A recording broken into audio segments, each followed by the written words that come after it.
Let's go! Thank God it's Friday!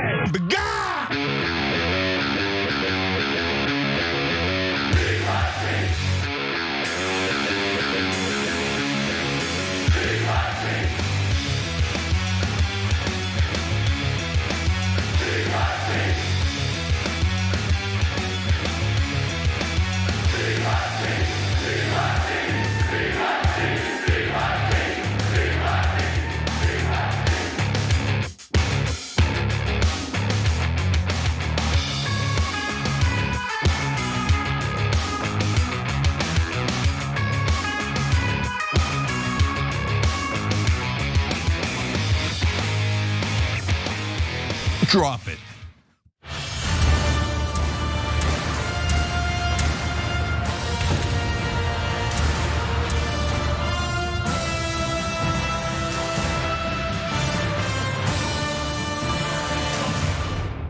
All right, power panel. Cenk Uygur, Jordan Uhl, John Idarola. It feels like the oldies were all in studio. What the bejesus is this? Oh, right, it's the online news show, The Young Turks. Okay. It's 2016 up in here. Yeah, I know, right? Here comes Bernie. Well, I don't know. Here comes Roe. Maybe. Good. Maybe Bernie. Here comes Stewart. Think about it. Okay, so look, we got a lot of news for you guys, of course, as always. The Uniparty is a fascinating creature. So you're not gonna be surprised to find out that they have joined forces, the Transformers have, to fight against Mamdani. So we've got more on that today. We've got more on the inflation. And by the way, so we're gonna start with that, but there's a couple of things throughout the show. It touches on like what's gonna happen with both the markets and Donald Trump. And I think that the answer is not good news for either. I've been talking about that now for about a week, but more information on that has come in. And so this is gonna affect politics in a massive way, but let's tell you in the heart of the story. So John, yeah, what do you why don't we get some of the actual numbers and then we can discuss. We're gonna start with this.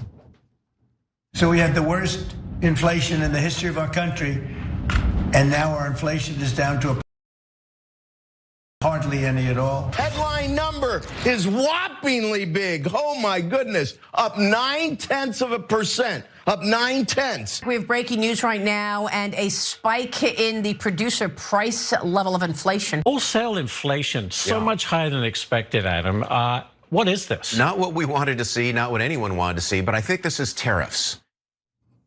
Because that's how tariffs work. And Trump, unfortunately, is the last person in the country to realize that. He claimed, as you saw yesterday, that it was down to a perfect number, barely anything.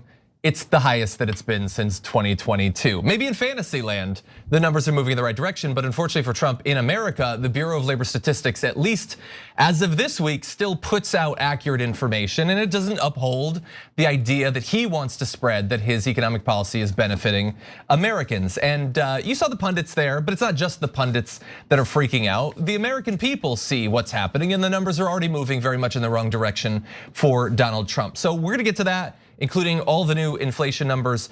But Cenk, I hadn't been expecting this. I was waiting next month for the jobs report. What was your reaction when you saw the inflation numbers? Yeah, so the inflation numbers are bad. They're gonna have a number of consequences.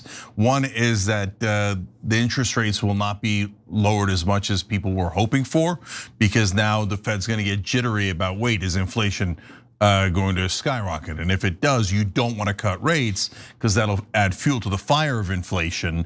So they're actually trying to protect the economy, but along with the economy, Trump. But is Trump the moron going to see that? No. He's going to be like, me want cuts.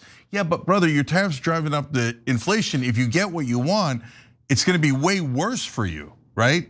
And so what you're gonna see in this segment is, one, we're gonna tell you about all the ramifications of this and why I call Trump a clown. In that little short clip that we showed you, in about a minute, in the longer version of a minute, he has 3 spectacular lies. But I don't even know if they're lies. I don't know what's in his head. Like, does he think they're true? Because he doesn't know that much. And so, but all of this is gonna catch up with him. Number one is we're gonna show you here, it's catching up with him in the polling, and that's going to be a huge issue for the Republicans in the midterms and beyond, right? And number 2, it's gonna catch up with him in terms of the economy, and the possibility of stagflation is here now. And I've got something that is not in the news that I want to tell you guys about that in regards to unemployment. And I think that Trump is gonna, like, this is, okay, look, you've seen a million things he's done wrong, right? And there are a lot of things to be concerned about. But in terms of the economy and what decides elections, I'm spotting that iceberg. We're not, he's not gonna hit it imminently. It's not like, 2 days from now or even 2 weeks from now. But I can now on the horizon see the iceberg that Trump is headed straight towards. So we'll tell you more about that. Yeah, and to be clear, it's not like Biden took control and didn't get us enough out of the path. This is him aiming at it. This is Trump like this. None of this needed to happen. This is all voluntary. But let me give you some numbers, and then we'll jump into the back and forth discussion. So what we're talking about here is the Producer Price Index for the month of July, the PPI, and that aims to track prices of all output from US producers. This includes goods and services that are purchased by other producers, sold directly to consumers, and exported to international buyers. It's less of an individual consumer thing and more of like a wholesale thing. And so in some ways, what it does is it gives us an early heads up of the sort of extra inflation that's eventually gonna hit the actual consumers. It tracks how inflation impacts consumer prices, but at the retail level. Sorry, that's the CPI. The PPI tracks it during the initial production of goods and services, one level sort of before it hits the actual store shelves. And here's what it found. An increase of 0.9% from the past month, 3.3% from a year ago, which is much higher than the projections had been. It was expected that it would be about 1/5 as much on a monthly basis and about half as significant from last year. But you could take a look at this chart going all the way back to 2021. And you can see that in fact, it's right basically on the level of what we were having in the middle of 2022. In the tail end of the darkest part of the pandemic, he has managed to shoot us all the way back up to that. And so that's sort of what we're talking about here. And think for a second what Donald Trump has been advocating for in the economy. Now, I'm not talking about like the tariffs that are causing a bunch of this, but who does he want to sack? He wants to get rid of Jerome Powell. Too late, Powell, who won't cut the rates. Not by like 0.25 or 0.5. Trump, just like a day ago, was like, it should be 3 or 4 points lower. Looks like maybe Jerome Powell wasn't too late in this case. Maybe, thank God, they didn't cut the rates in half a couple of months ago. No, I mean, look, this is what I'm saying. Like, he might not be lying because he's just that dumb. Like, the idea of cutting interest rates by 3 or 4 points is maniacal. No one in planet Earth would even consider that idea. That's not a thing. That's not a thing. So not in one go, over the course of 5 years, maybe. Yeah. I mean, in one cut, I mean, that would be so drastic. It would lead to massive consequences. It's when you say things like that, what you're saying is, I don't know anything about the economy, period. You should disqualify anything I'm saying because I'm a fool. It's like saying, I plan to have a negative 20% unemployment rate. And you're like, that's not a thing, man.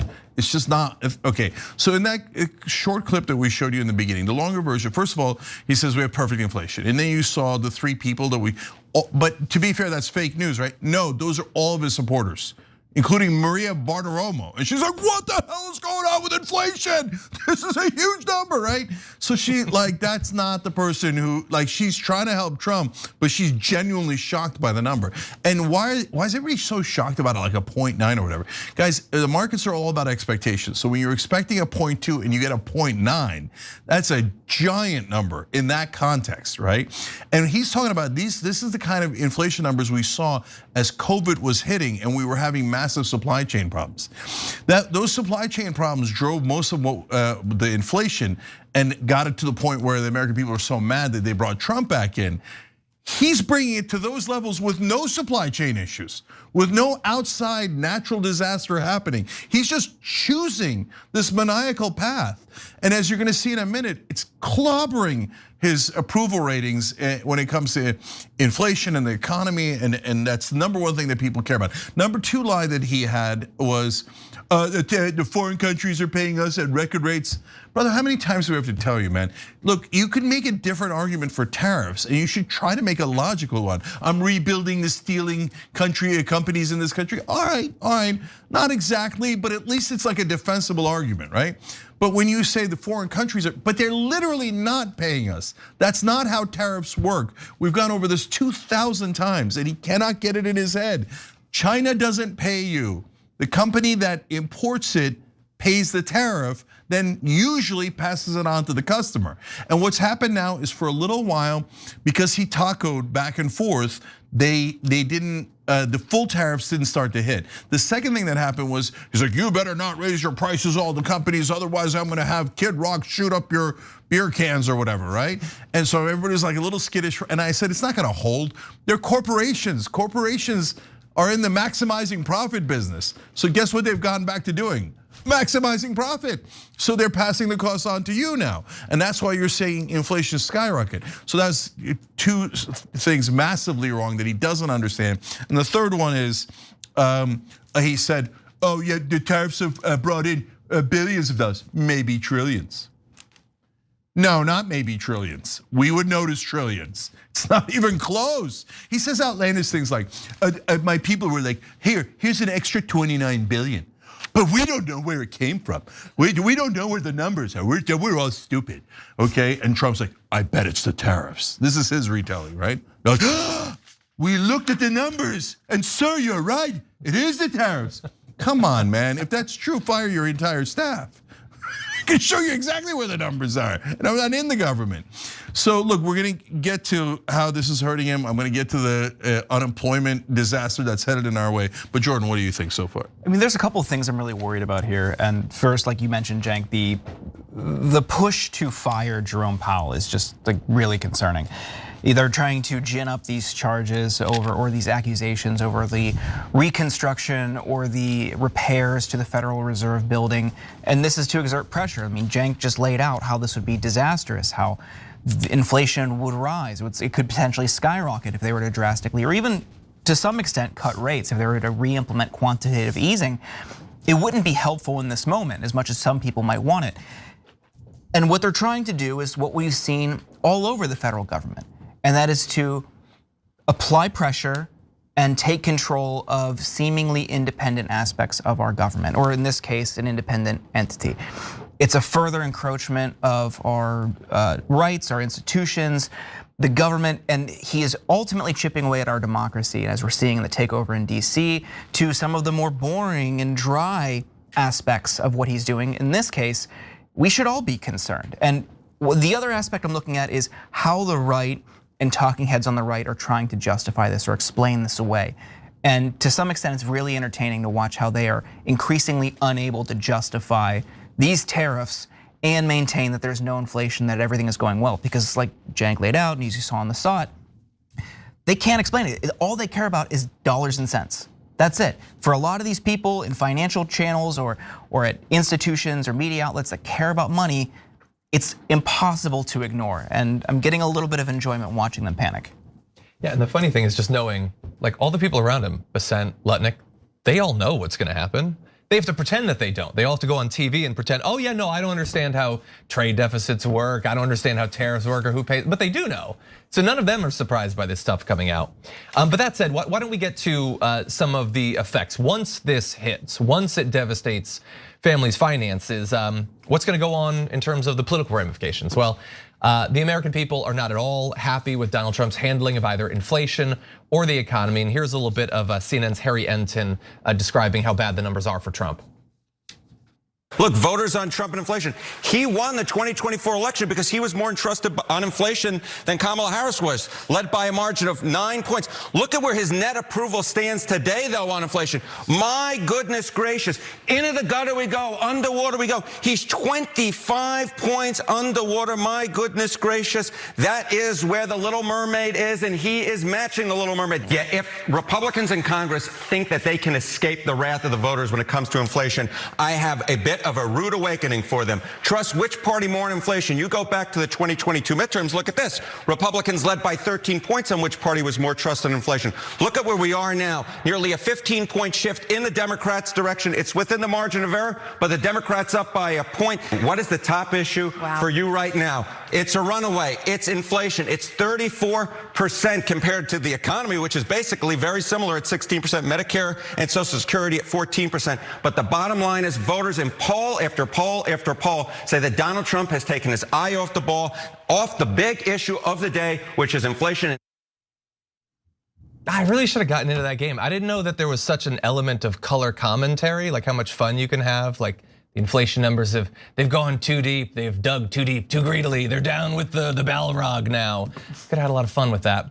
But the numbers are really bad. And I think the biggest problem for Trump, I hope at least, if we're living in a rational society, is like under Biden, you have inflation that for a variety of reasons is bad, if improving at the end of his term. Supply chain issues obviously drive up prices, let alone, they pumped a lot of stimulus into the economy, which everybody forgets, by the way, that the first 2 rounds of that, I think, were under Donald Trump, but everybody pretends that Biden did all of it.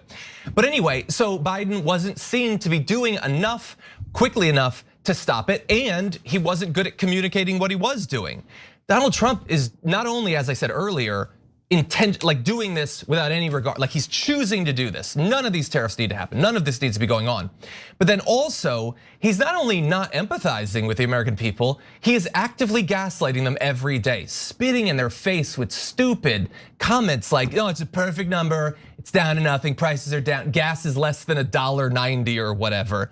Like he is telling them not to believe their lying eyes when they're at the pump, when they're in the store. How can that possibly be a good strategy when people are already against you on the topic? Yeah, so there's, the gaslighting is super important because that's what Biden tried and the Democrats tried. Oh no, Biden is young and dynamic. Behind the scenes, trust us, right? And yeah, we're gonna pass all of our priorities, wink, right? And then they don't pass anything and Biden's not, and so they lost all credibility. That's why the Democrats are in the 20s now in approval rating. Even at a time when Trump has started to light himself on fire, the Democrats can't pick up steam. So if you think, well, that's terrible if you're on the left or you're a Democrat, et cetera. No, what I'm telling you is that's about to happen to Trump. Because in the old days, the reason why the Democrats got caught is because in the old days, CNN, MSNBC, New York Times, et cetera, would tell you, no, he is young and dynamic. Shut up. He is young and dynamic. And in fact, they did until about 3 months, 3-4 months left, right? So, and that would work. But because there's so much online media and other forms of media, it stopped working, especially after the debate. In the case of Donald Trump, yeah, Fox News in the old days and Trump himself, they had the 2 giant amplifiers and they were like, and they would just blast that message out and the right wing would never hear any other message. So they would just believe that that was the news, right? Now they're getting the news from all over the place, Rogan and Dylan and all these different places, right? Podcasts and stuff. So now Trump's gonna get caught because his outrageous lies are too easily disprovable. And none of that matters, guys. What matters is, yes, but what am I paying for eggs?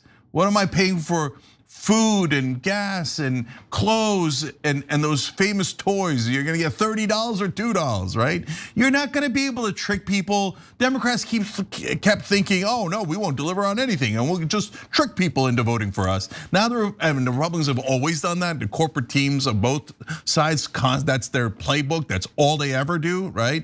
So now the Republican so-called populists, who were never populists to begin with, the Trump team, are like, oh yeah, we'll just trick them. We'll just have Donald Trump lie and Fox News lie. It stopped working. So here's a number of, now let me describe the iceberg. Okay, actually first, let me give you the polls that we're doing because I'm super curious what you guys are concerned about. So on TYT we have, which worries you most right now? Ongoing inflation and high prices, that sounds pretty concerning. B is high interest rates, and that's still gonna be an issue and now going to be a bigger issue, or tariffs, okay? So that's up on TYT.com. In the live chat, and we do the show live 6 o'clock Monday through Friday, make sure you're checking it out. How worried are you about rising inflation? Not at all, slightly, moderately, extremely. So look, I don't know that I would say extremely right now, but I'm curious what you guys think. That's why we do the polls. And then we like you participating and being part of the show. Okay, so now let me describe the iceberg. So first of all, one of our members wrote in on TYT.com. He has a funny handle, Jenks left tricep of fury. Fair enough. Says, you think inflation is bad now. The tariffs have barely kicked in yet. It's coming. That's totally true. The lower level tariffs have begun to come in. When the higher level tariffs come, and then what, stay 2, 3, 6 months? Oh no, we're gonna hit that iceberg straight in the middle, okay? So that's giant problem number 1. Giant problem number 2 for him is outside of the economy. That's he's losing credibility with his own base. So I described all of that context for you guys because now when he says, oh, of course, Epstein files never existed and there were no clients. In the old days, that's all the right wing would have heard. Oh, apparently Epstein files never existed. Trump would say it, Fox News would say it, nobody would say otherwise. Charlie Kirk and others would go, oh, of course, the files never existed, right? And they would have gotten, now they can't get that message out. And everybody knows, yeah, the files existed, you jackasses, right? And his subservience to Israel would have never been noted. Forget Fox on CNN or MSNBC. That's the very last thing anyone would have talked about in mainstream media. So now everybody, including the right wing more, but the independents the most, are like, what are you doing, man? I mean, at every turn, you're not America first, you're Israel first, right? The reason why it matters in the context of this conversation is, now with an eroded credibility and a dispersed media, Trump comes in with his usual load of BS, and he thinks he's gonna be able to sell it. Now he's gonna find out it's like Trump water and Trump steaks and the 3 Trump casinos and every other business that he's bankrupted. At some point, you run into a brick wall of reality. Now, the last thing that I promise you guys that's so important. AI, look guys, I wear 2 different hats here, right? I host the show, but I also run this company. So I actually know folks in the business community in a way that others are not as familiar with, right? Just by the very context of this CEOing that I do, right? And I'm telling you right now, everyone I talk to in the business community, AI is coming and it's gonna wipe away a ton of jobs. Like, people are gonna be shocked at how quick and severe it is. So not imminent like tomorrow, but imminent as in 6 months from now. People are gonna use that reaction we showed you in the beginning with about the 0.9 inflation increase. They're gonna be like, what is the unemployment number? No, this can't be real. So if you hit unemployment and inflation at the same time, boom, you ran right into the iceberg, you split the ship in half, and everybody's in the water. So that's where Trump's headed right now. If we get the numbers. At all. Yeah, if we even know what the accurate No, that's a great point, Jordan. And see, the market and corporate rule has this advantage, right? It has 1,000 disadvantages, but when they have unreliable numbers, they're gonna panic. Okay, if they sense unemployment's going up and inflation's going up, and they start to, and right now they don't sense any of it. The market's totally lulled to sleep. They're like, yummy tax bill. Deregulation and tax cuts, and they're on that high. Oh, they're like, oh, and Trump's a chicken anyway. He's gonna chicken out. Oh, none of these inflated tariffs are gonna matter. And they're like on this. And now I'm beginning to hear, as I said earlier in the week, the thing that you hear right before it crashes. Oh, this is a different type of market. No, this one is gonna just keep going up. Okay, we're almost done. The iceberg's right there, right? So they're not gonna hold on Trump. They're not gonna stick with, like, there will come a point where they start to panic that they're not getting real numbers. And then they're gonna hit Trump. Yeah, and you'll have the ADP numbers as well. So you'll have some insight into the reality of the situation. But I will say, already starting to see some employers lay people off because of AI. So it's starting to happen. I know multiple people who've had their jobs affected. Some were laid off or reclassified because of AI. They saw layoffs at their company. It's scary, and this is all in service of profit for these corporations. They don't care about you, the worker. But one thing the Democrats can and should be doing right now is fighting for and making central to their messaging going into 2026 a robust, progressive, populist platform, and then delivering on it. Because you could make the argument that to some extent the Biden campaign, through its collaboration and strategic alignment with some elements of the Bernie campaign in 2020, led to them beating Trump. It certainly wasn't enough, and they had nothing to point to meaningfully going into 2024. You can pave the way for long-term political success if you not only make it central to your party, but actually fight and deliver on it. And I'm not gonna hold my breath. Well, look, honestly, that's why I started Rebellion PAC, because they're never gonna learn. You have to just beat them, right? And so you have to show them by example. If Ojeda and Randy Bryce win in their districts and JD Scholten wins Iowa, maybe, economic populism. Oh, that's how you do it. Like with Mamdani, they're like, oh, you propose new things. We didn't. The morons literally didn't know that. They're like, I thought you just tell them, shut up and we'll do nothing for you and we're better than the Republicans. What, that's not a winning strategy, right? No, it's not. So they're immovable. The Democratic leadership is so corporate, so corrupt. We have a story on it later in this program. They're totally and utterly immovable. You have to just move around them, right? If Democrats don't go towards economic populism in 26 and 28, they'll give up a golden opportunity. I mean, this is going to be a change moment. I think 28 is like Obama. Obama had a moment in 2008 where he could have done massive change and he chickened out and didn't do it, right? This time you have to do it, otherwise you'll kill the Democratic Party. You have to promise it and you have to deliver it. If you don't do that, bye-bye Democratic Party. They'll never ever trust you again. On the other hand, if you do it, my God, in the middle of desperation, which is I think where we're gonna go, if you then deliver for the American people and give them some sort of salvation and you lift their wages and you reduce prices, they'll love you for 40, 50 years. Just ask FDR, right? So guys, as dark as the times are now, like as I was gonna say the sentence, I pulled it back. I was gonna say, if the Democrats play it right, then it's also an enormous, amazing opportunity to change the country for the better. The problem is the beginning of that sentence, if the Democrats play it right. Okay, rebellionpact.com, let's make them play it right. Yeah, and as many people know, it is difficult to get someone to learn a lesson when their paycheck or campaign donations rely on them not learning that lesson. Yes, exactly. But we will see. Okay, we're gonna take a short break, lots more after this. Twitter and X are not reality.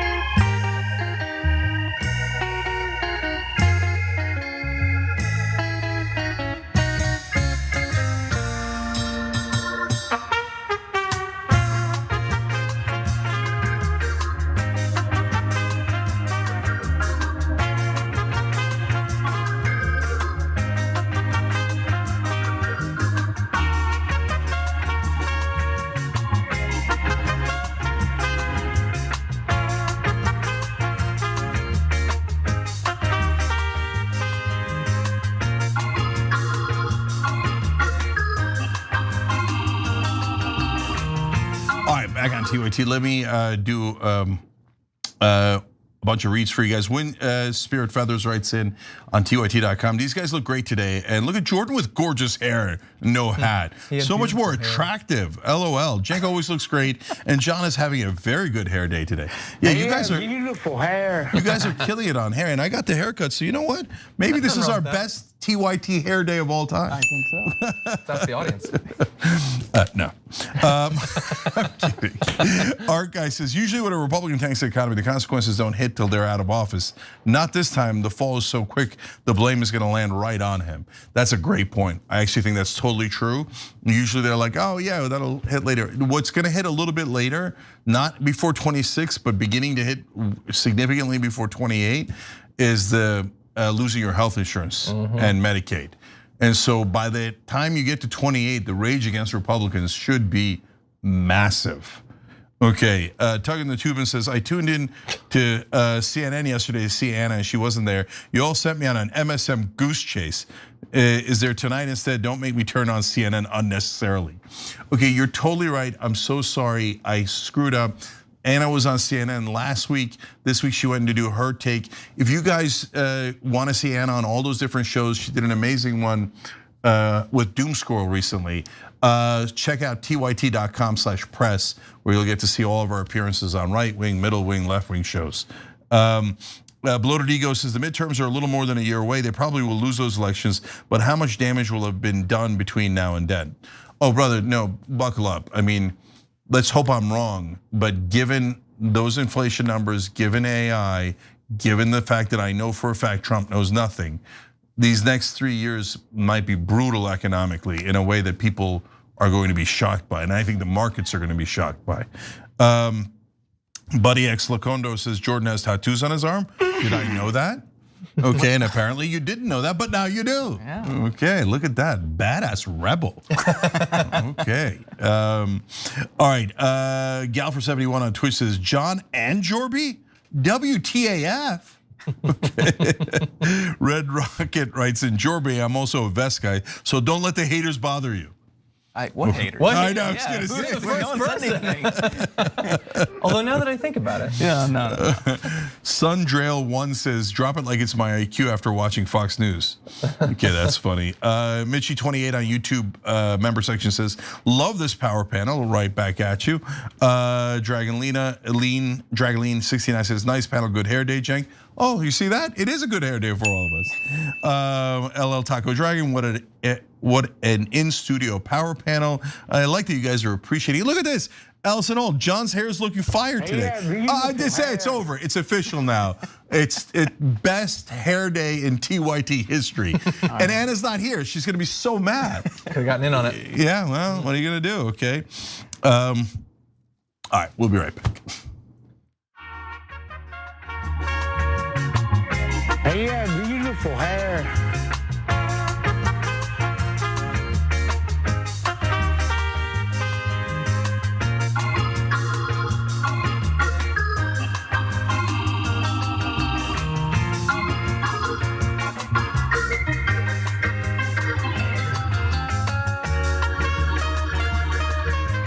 All right, back on TYT, Cenk, Jordan, and John with you guys. Tazir 1963, Willogical, WF, Daniel also with us because they just became members, and every member is a part of the show and a producer of the show in a sense. So we appreciate you guys. Hit that join button below on YouTube. Do that or tyt.com/join. We really appreciate that. All right, John, what's next? Okay, let's jump into something I think the panel's gonna like, starting with this. I actually feel like this is an instance, the two of you have tangled a couple times on this show, but if I listen to you, and you haven't spoken on this yet, but I've heard you talk before about it, neither one of you seems to think that Zohran Mamdani would be good for the country. So on that panel, you have Bakari Sellers, a liberal, you have Scott Jennings, more of a Republican, and they don't often get along. It's kind of the whole point of these shows is for them to fight. But in this case, Casey Hunt did accurately find something that they agree on, which is that Zohran Mamdani is the absolute worst and he needs to be stopped. Now, not everybody hates him, not even every establishment Democrat hates him. And so we're gonna have to give credit to a few. We'll get to David Axelrod in just a bit. But first, one of the big ones historically is Barack Obama. And apparently, the New York Times reports some Democrats panicked over Mamdani, or I would put that in the present tense. Obama called him, he actually reached out to him. And so according to the Times, they had a lengthy call back in June in which Obama congratulated Mamdani, offering him advice about governing and discussed the importance of giving people hope in a dark time. And it isn't just Obama. Others in his orbit, either currently or back during his presidency, have shown an interest in Mamdani, including John Favreau, who was a speechwriter, Dan Pfeiffer, former senior advisor. And as we said, David Axelrod, who served as Obama's chief campaign strategist and also senior advisor, apparently stopped by his campaign headquarters as well. And he actually appeared on CNN and was asked about Mamdani. First of all, he's a Democratic nominee in the city of New York, and he has ignited a sense of hope and a sense of enthusiasm, particularly among young people, and change, yes, among young people in that city by focusing on the issue that actually is the issue nationally, but it's accentuated in New York where prices and costs are very, very high and rents are very, very high, and that is affordability.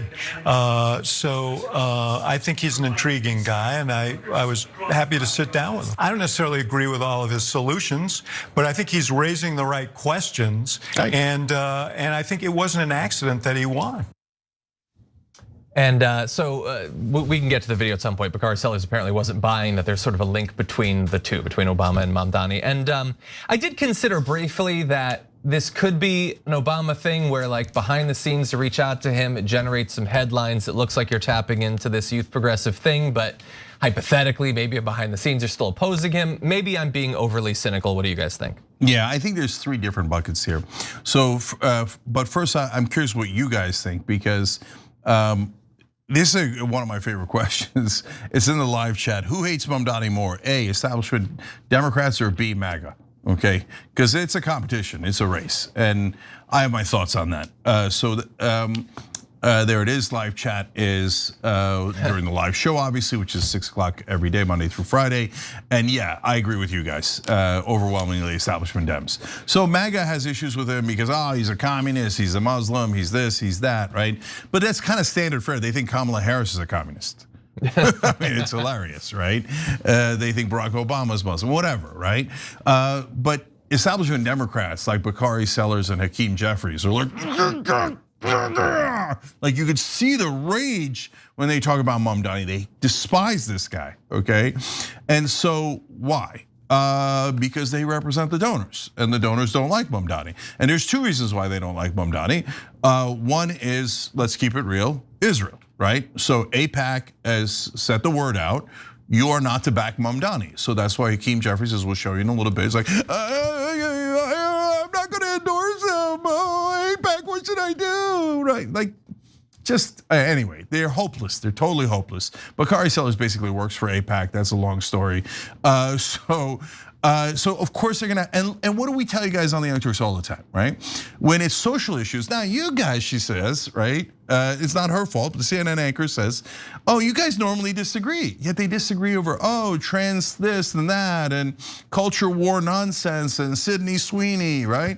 But when it comes to any economic issue or any issue that affects the donors, what a surprise, you guys completely agree, right? Of course they do, they're the uniparty.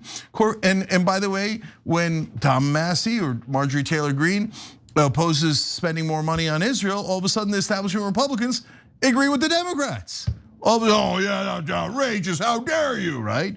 So the uniparty is gonna come from the establishment Democrats, most especially here. But there's a second bucket, right? That's the Obama bucket, they're by themselves. Then there's a third bucket, which is the voters. So the voters, look, I think that it's pretty clear. We've shown you the polling on it. So he's winning the young, he's winning overall, he's winning Jewish voters in New York, he's winning young Jewish voters in a landslide, right? Etc. So like all of this propaganda against him isn't moving the numbers. So the voters are largely cautiously on his side, cautious because it's changed, it's different. So they're not sure what to make of it yet. They honestly, most of his proposals, nobody's ever tried. So, but they're excited about the idea of change. So the voters are clear, the establishment is clear. The people who are not clear, you're right, John, I'm not clear on Obama either. I have massive skepticism and cynicism towards anything Obama does. My sense of it is, and I'm curious what you all think, is that they got a note basically from the audience through Pod Save America and other things. Obama has to seem to care. It seems like he's in his castle, and the prince never comes down from his castle unless he's affected, right? So anytime like it touches him, like the other day when Trump went after him, he just put out a statement, right? Oh, you guys are like the house is burning down? No, whatever, dude. And so I think this is the Obama team going, oh no, we are engaging. Look at us, we care about this New York election. Obama will now call Mamdani. And we are looking for someone new. And if the Obama team's looking for someone new, in my opinion, and I hope I'm wrong about this, and they really might have changed, so I've got an open mind on it. But usually they're looking for somebody like Obama. Change on the outside, continuity on the inside. So maybe they're sensing something in Mamdani that we're not seeing right now, where they think, maybe we can work with this brother. Oh yeah, change. But remember, be cool. Now I hope they're wrong about that, and I hope I'm wrong about that analysis. And maybe they woke up after 20 straight years and realized, oh, maybe going all corporate is not the way to go. And if anybody's gonna wake up and be smart enough to realize that, it would be Obama, Axelrod, and the rest of them. So that jury's out. I'm not sure. What do you think, Jordan? Yeah, I think for me, I'm just gonna wait and see. Mamdani's already under a ton of scrutiny. It's going to be a brutal general election. You're seeing the attacks from people on the Democratic side with Bakari Sellers, as Cenk mentioned, super pro-Israel, goes back years with the Adelsons, goes back years with AIPAC, even propped up a $1 million PAC to elect pro-Israel Democrats. That's why he's pretending like he's upset or concerned about Mamdani. But when it comes to some of these Obama-era figures calling to congratulate him, personally, not gonna read any more into it than that. Like it is a big task, being the New York City mayor. That seems like an impossible job, and Mamdani will probably be subject to a lot of legitimate criticism if he is elected. So we'll wait and see. I think the best course for everybody on the progressive left is just to see when he's in office, how he governs, and criticize based on actual decisions, actual policy, his governance style versus who calls to congratulate him. I just think it feeds into the right and the establishment Democrats' attacks on him.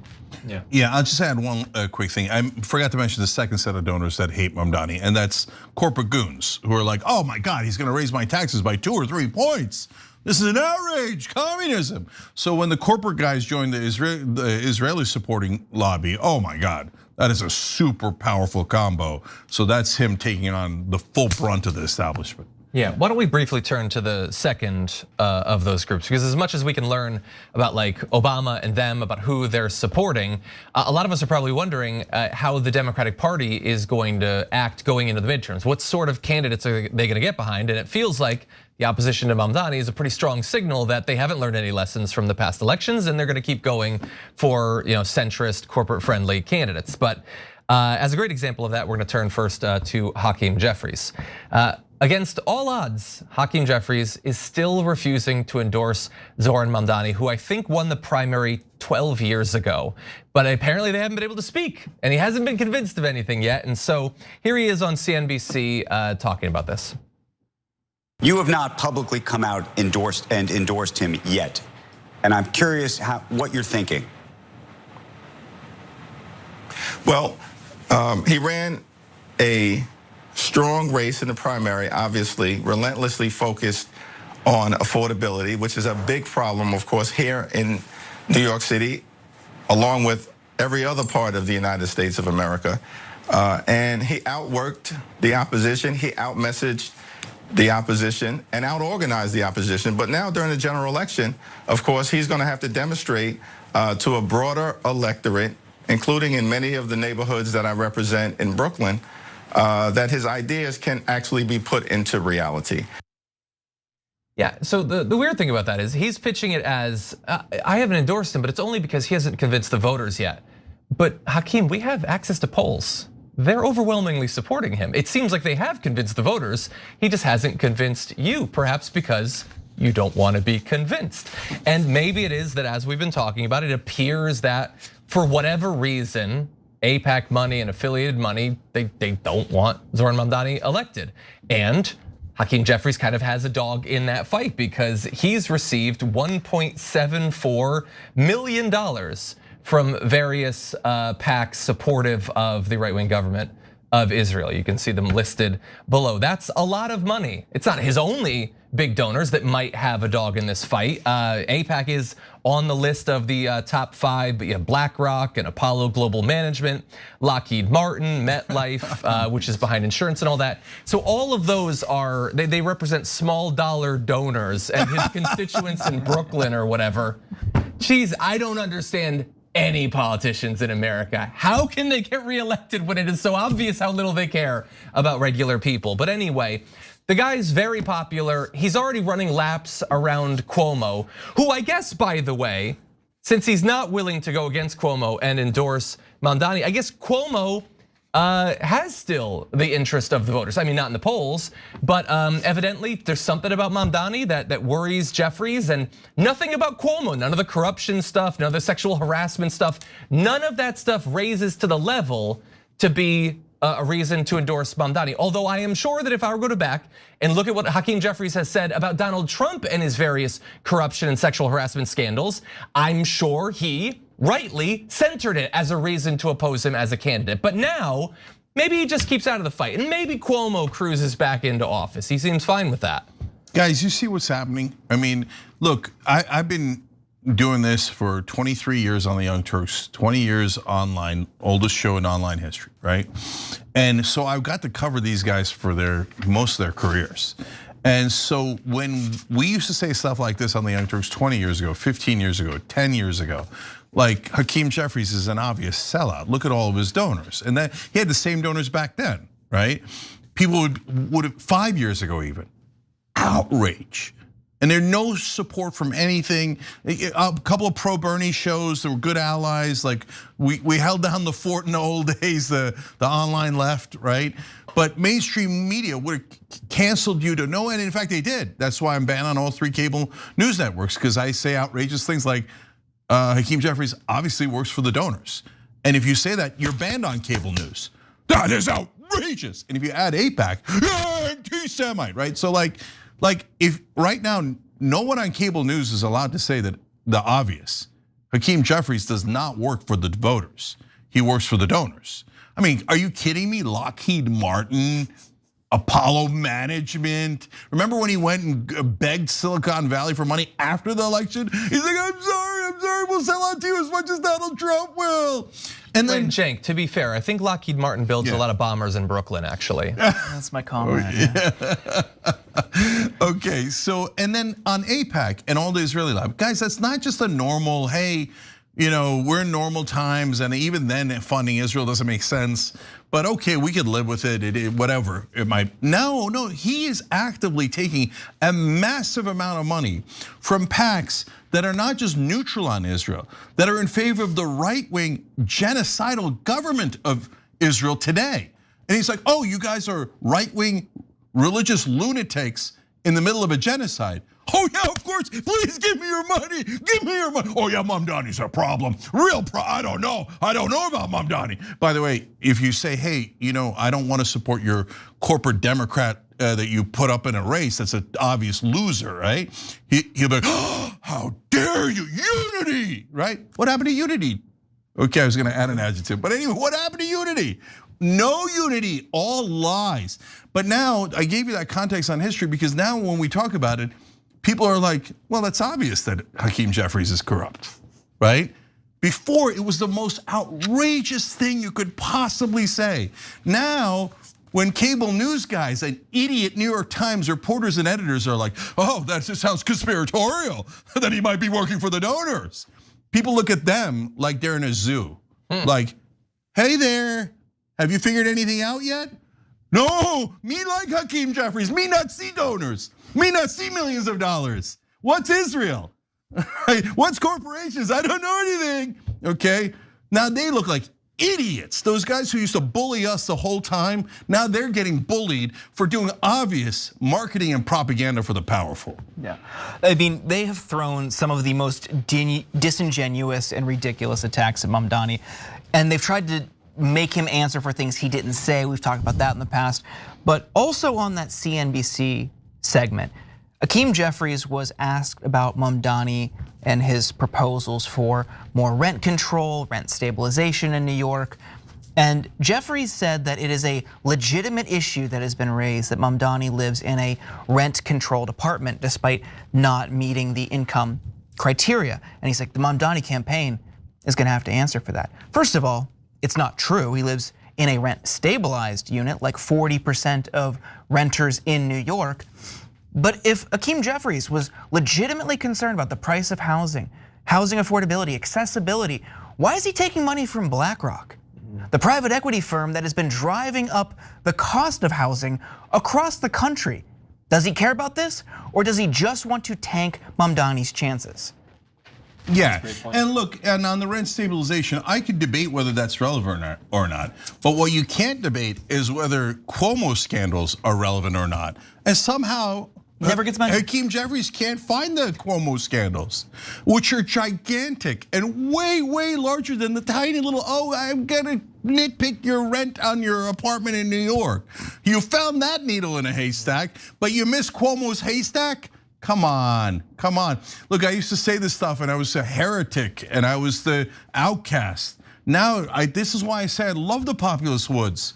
Now they're the outcasts. Now the people's pretending that Hakeem Jeffries is an honest actor and a politician who's representing all the Democratic voters sound like idiots because they are.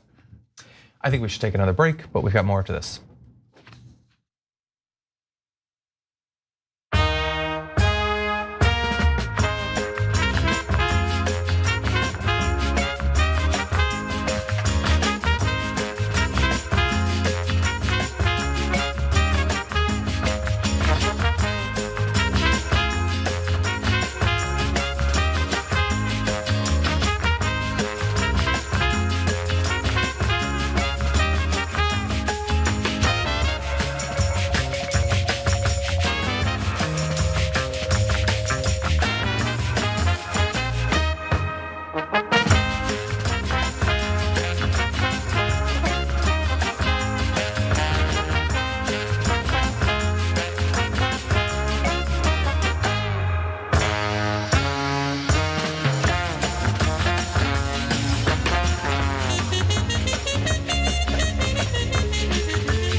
right, let me do some reads for you guys. Emily Miller wrote in on Super Chat. Very handsome power panel today. I don't know why I started with that one. What can I do? Okay. Much love, admiration, and respect for all three of you. Thank you always being a source of truth and light during these times. Of course, she adds. You're awesome, Emily. We appreciate you. YTP Renewed says economics degree from Wharton are now worthless. Hey. Shots fired. No, but seriously, you're absolutely right. I mean, the two places I went to school, their diplomas totally got trashed. One, now the most famous graduate of Wharton is Trump, so that everybody thinks it's a freaking joke, right? And the other, I went to Columbia Law. Oops. Now Columbia's like, oh, we proudly stand for Israel. Anyone who criticizes Israel will send money to Donald Trump. What? Okay. History Speaks says former IDF Major General who, as head of IDF Intel, shaped operational planning in the first stage of the Gaza war, just said, for every person on October 7th, 50 Palestinians should die. It does not matter if they are kids. Now, that sounds like the most outrageous statement you've ever heard, and he's admitting it. He's like, we don't mind murdering 50 Palestinians, right? And so it's not about, oh, well, we're getting the hostages, or oh, Hamas. No, they're murderers and they're serial killers, and that's why they're doing it. But it's at this point, it doesn't feel quite as outrageous because they already did 60 times the number of civilians that Hamas has killed. 50 is an old number. Now they're going towards 100, 200, 2,000. So anyone who doesn't acknowledge that Israel is a terrorist state is lying to you. I mean, if Hamas is terrorists, and we all think they are, then Israel is obviously a much bigger terrorist entity. The idea that they're not intentionally targeting people are only believed by people who are enormously biased, morons, or mainstream media reporters. Okay, and of course all of our politicians are like, oh yeah, it's Israel, where's the money, where's the money, okay?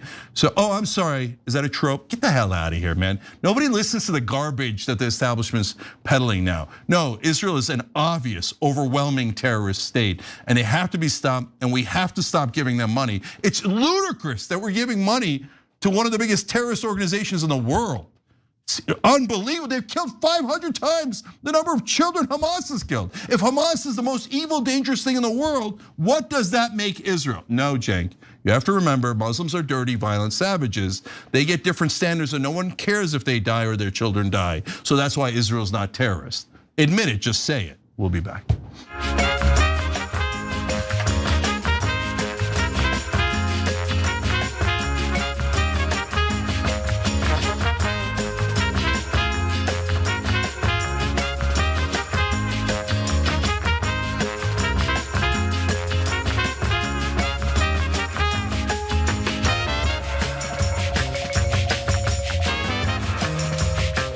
Back on TYT, Cenk, John, and Jordan with you guys. Also, Joshua Forster. Joshua, thanks for joining. We appreciate it. He hit the big, beautiful join button. Fat Satter, you're awesome. Gifted 5 subs on YouTube. We appreciate you guys. John, what's next? Yes, okay. Let's have a little bit of fun with this.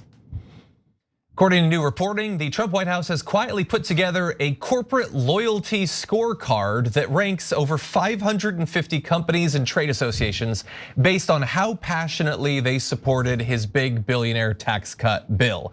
And in this loyalty scorecard, you get rated on a variety of different things. That includes social media posts, press releases, video testimonials, ads, attendance at White House events, maybe you go to the ballroom, other engagement related to the mega bill. And I love that it includes things like social media posts. It's kind of like, the social capital thing that they always rail against in China, except he's just got it for corporate America.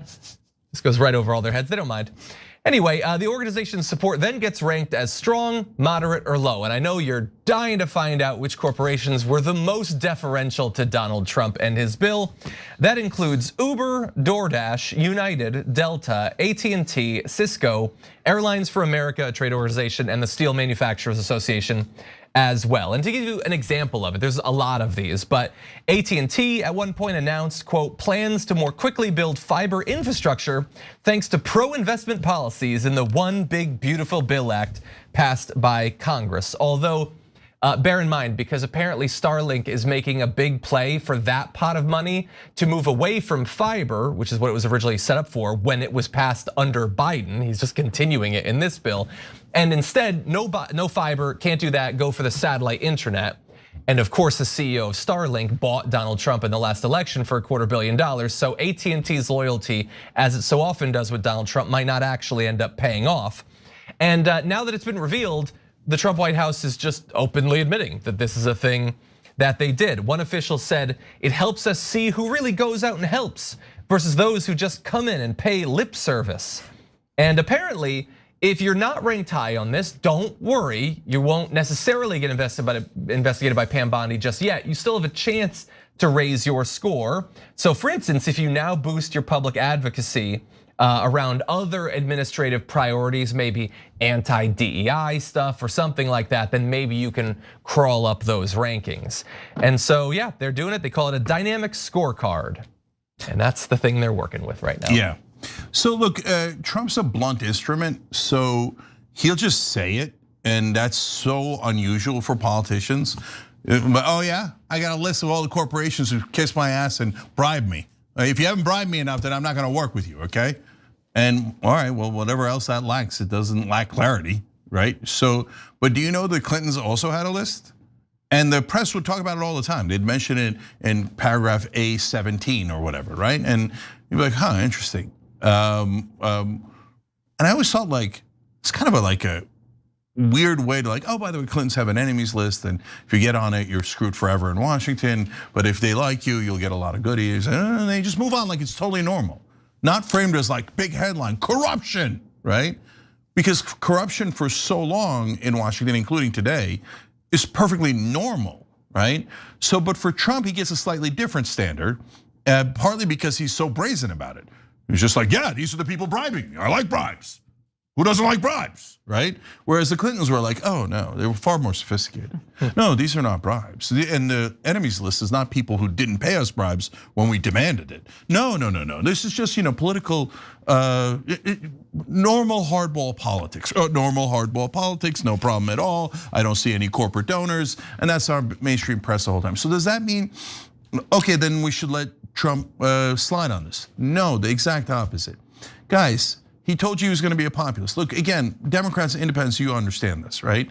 But for the portion of independents that voted for Trump and for the lighter portion of MAGA, he told you he was going to be a populist. Like the radical right, they're never going to, they got blinders on, and so you can't reach them. But that's okay, they're not a big percentage of the country.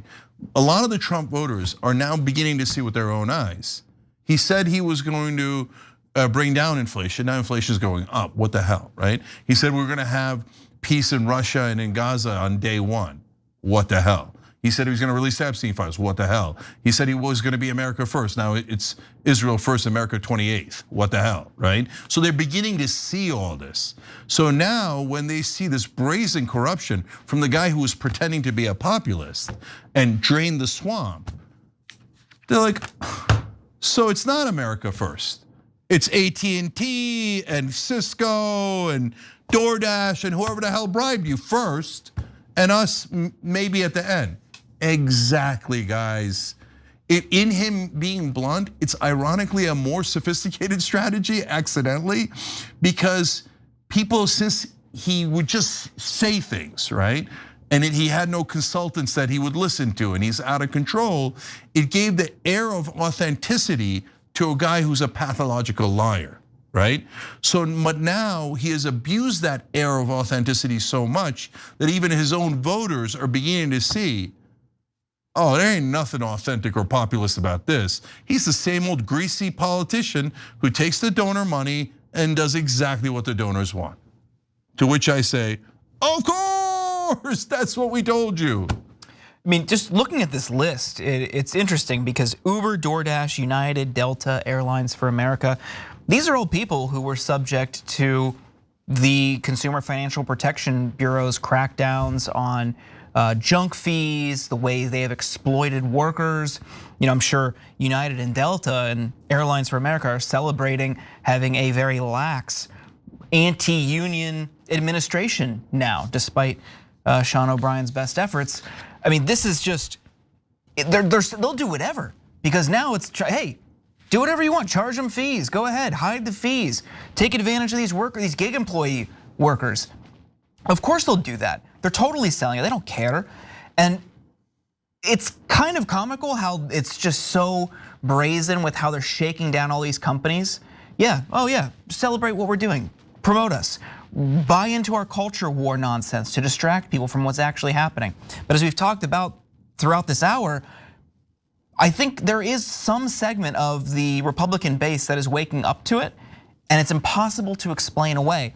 We've seen it on a couple different issues, from inflation now to this.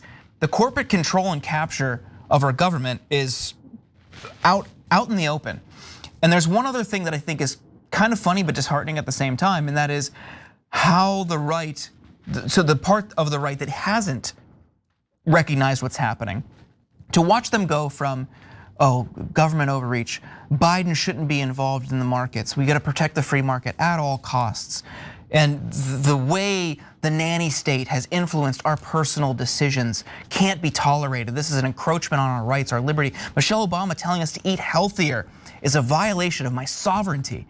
To, yeah, the president just shaking down the biggest Fortune 500 companies. Nothing to see here, that's fine.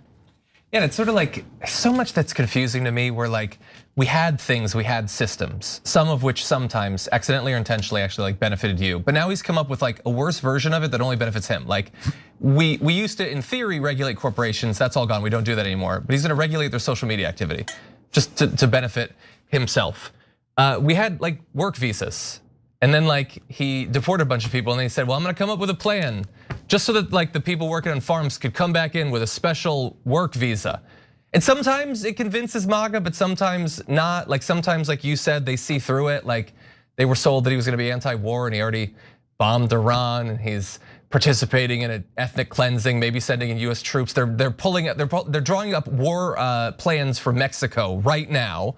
So they don't buy some of that. And then you see weird things where it's like Donald Trump has to be personally involved in this.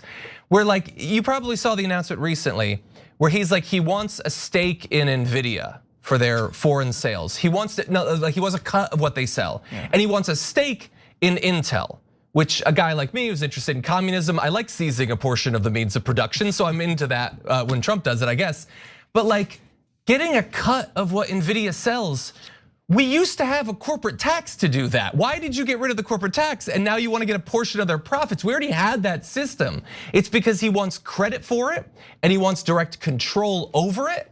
It's why recently it was revealed, and like the prime minister of Vietnam's not even hiding it, that he used the threat of higher tariffs to get faster approval for his Vietnamese golf course. They're just admitting that he did that. Jesus Christ. They threw villagers off their land, they're bulldozing it. They gave them rice and $12 a square meter, just so he could get his golf course. It was just revealed this week, he called up the finance minister of Norway to talk about tariffs and said, oh, by the way, I want the Nobel Peace Prize. He's clearly using the threat of higher tariffs to get the Nobel Peace Prize rather than, like getting peace. And so all of this just feels like such a cheap, crappy version of like a TV mobster, where all of it's for his own benefit. Everything is weirdly turned into a worse version of what it was. And I'm waiting to see how much of it is actually convincing to his cultists. Yeah, last thing is that I'm seeing the silver lining, which is, look, I said right after the election that I'd rather be in the populist woods than an establishment prison. And in the establishment prison, you couldn't talk about corruption, Democrats or Republicans. Like everyone in media would shut you down and they'd call you a conspiracy theorist. You think that these politicians are working for their donors? Ridiculous. You think millions of dollars affects politicians? Conspiratorial, right? You think like, really, did that happen? Like hundreds of times to me, right? Like I had reporters laugh at me saying like, you think politicians are affected by millions of dollars? I'm like, you think they're not? You think they're not, right? So we were persona non grata for saying the most obvious things in the world. And now in the populist woods, now that there's a prison break, now that mainstream media is screwed, no one believes them anymore. What's happening is Trump getting caught, just like the Democrats got caught. Like if a lot of the Democrats were like, no, the establishment's okay. It likes the Democrats. Let's just stay in the prison. It's nice and comfortable, right? No, like you couldn't stay there anyway. all of this propaganda was never going to work, and that the establishment Democrats, you think they helped you? They didn't help you anyway, and that's why people got so mad. So they got caught. The Democrats caught. Now Trump is going to get caught. Look, I said almost a year ago that Trump's voters were going to turn on him on the issue of Israel. When I said that a year ago, that was considered absolutely nuts, right? And now just go on X and say something about Trump and Israel, and then see what MAGA does, okay? And the independent voters especially, right? They're like, what the hell, man? We thought we were getting America first. And they're so mad that whenever Trump goes out there and goes, oh, Israel, we have to serve Israel, right? So he got caught on that, he got caught on the Epstein files, and he's gonna get caught on this. So I'll make the prediction now. By the time he leaves office, a huge percentage of his voters are gonna realize how corrupt Donald Trump is and how he's been corrupt all along. And they're gonna be furious at him. Because when Trump voters get mad, they don't get a little mad, they get a lot mad, right? And they thought he was one of them and that he was gonna lead them out of this mess that they perceive to be in. And they're right about being in a mess, right? And they're right that the powerful are not serving us. When they realize he is part of the elites and that he's always wanted to be their buddies, and now he gets to be the mob boss you're talking about, John, and dole out favors and get favors. He's the kingpin of the elites now. They're gonna hate that. And we're in the populist woods now, and he's gonna get caught. Hear me now, quote me later. Although that never happens. Hear me now, yell at me now, and forget about it later. Never acknowledge you're right. Anyways, okay, guys. Hear me now, write a book about it next year. Right, and pretend it was your idea. Anyway, all right, guys. We got a second hour coming up. Jordan's gonna stay because he likes us so much. John, yeah, he's gonna get damage report ready for Monday. Yeah, maybe banished to the populist woods. All right, check out Damage Report every day, 1 o'clock Eastern, on YouTube, on tyt.com, etc. We'll be right back.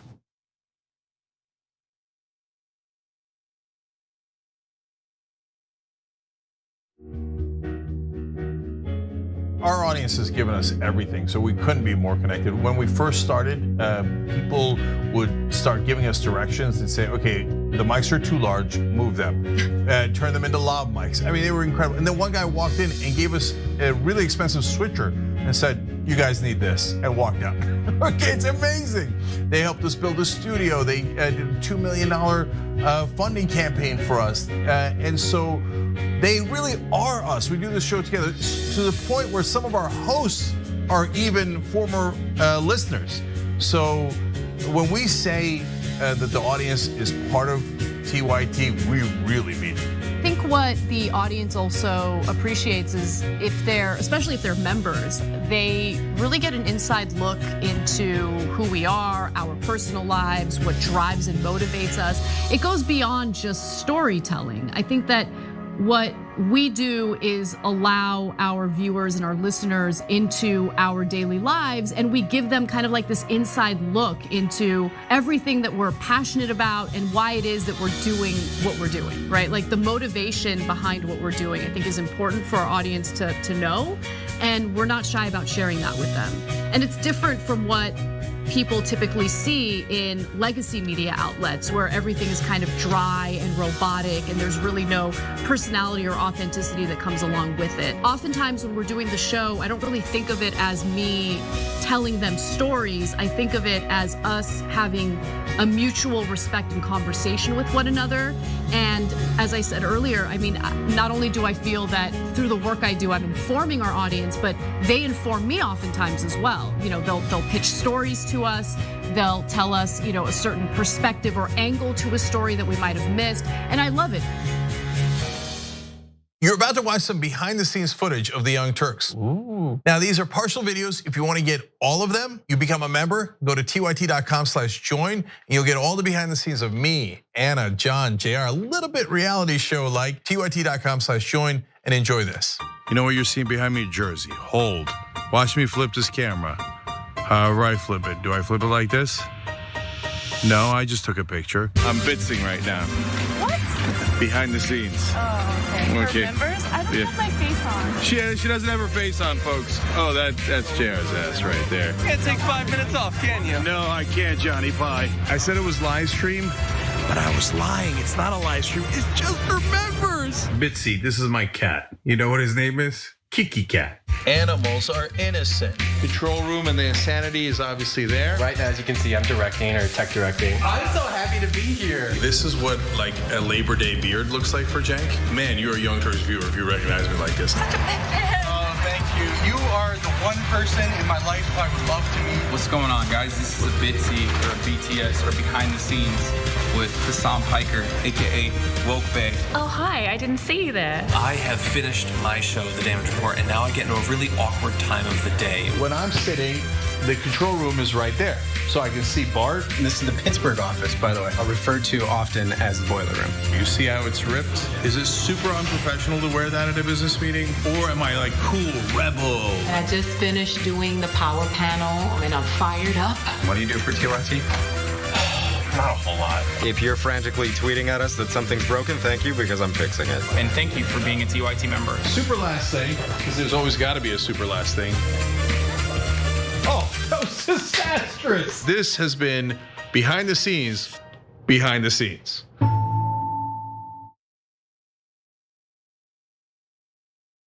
You have your sexual anarchy in my mouth.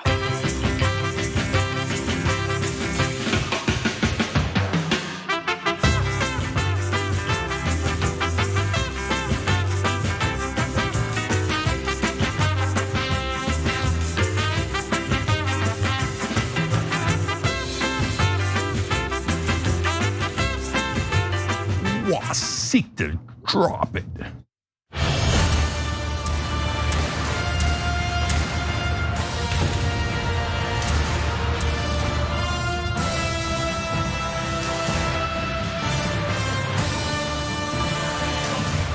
All right, back on the Young Turks.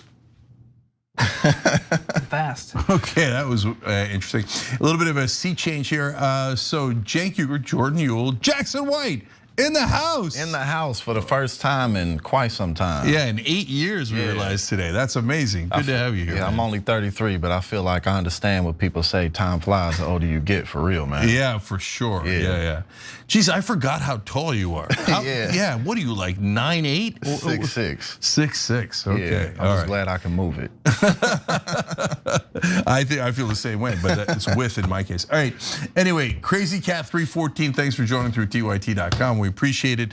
I got a huge second hour for you guys, so let's get started, Jordan. Take a look at this. Do you think it's time to recognize a Palestinian state?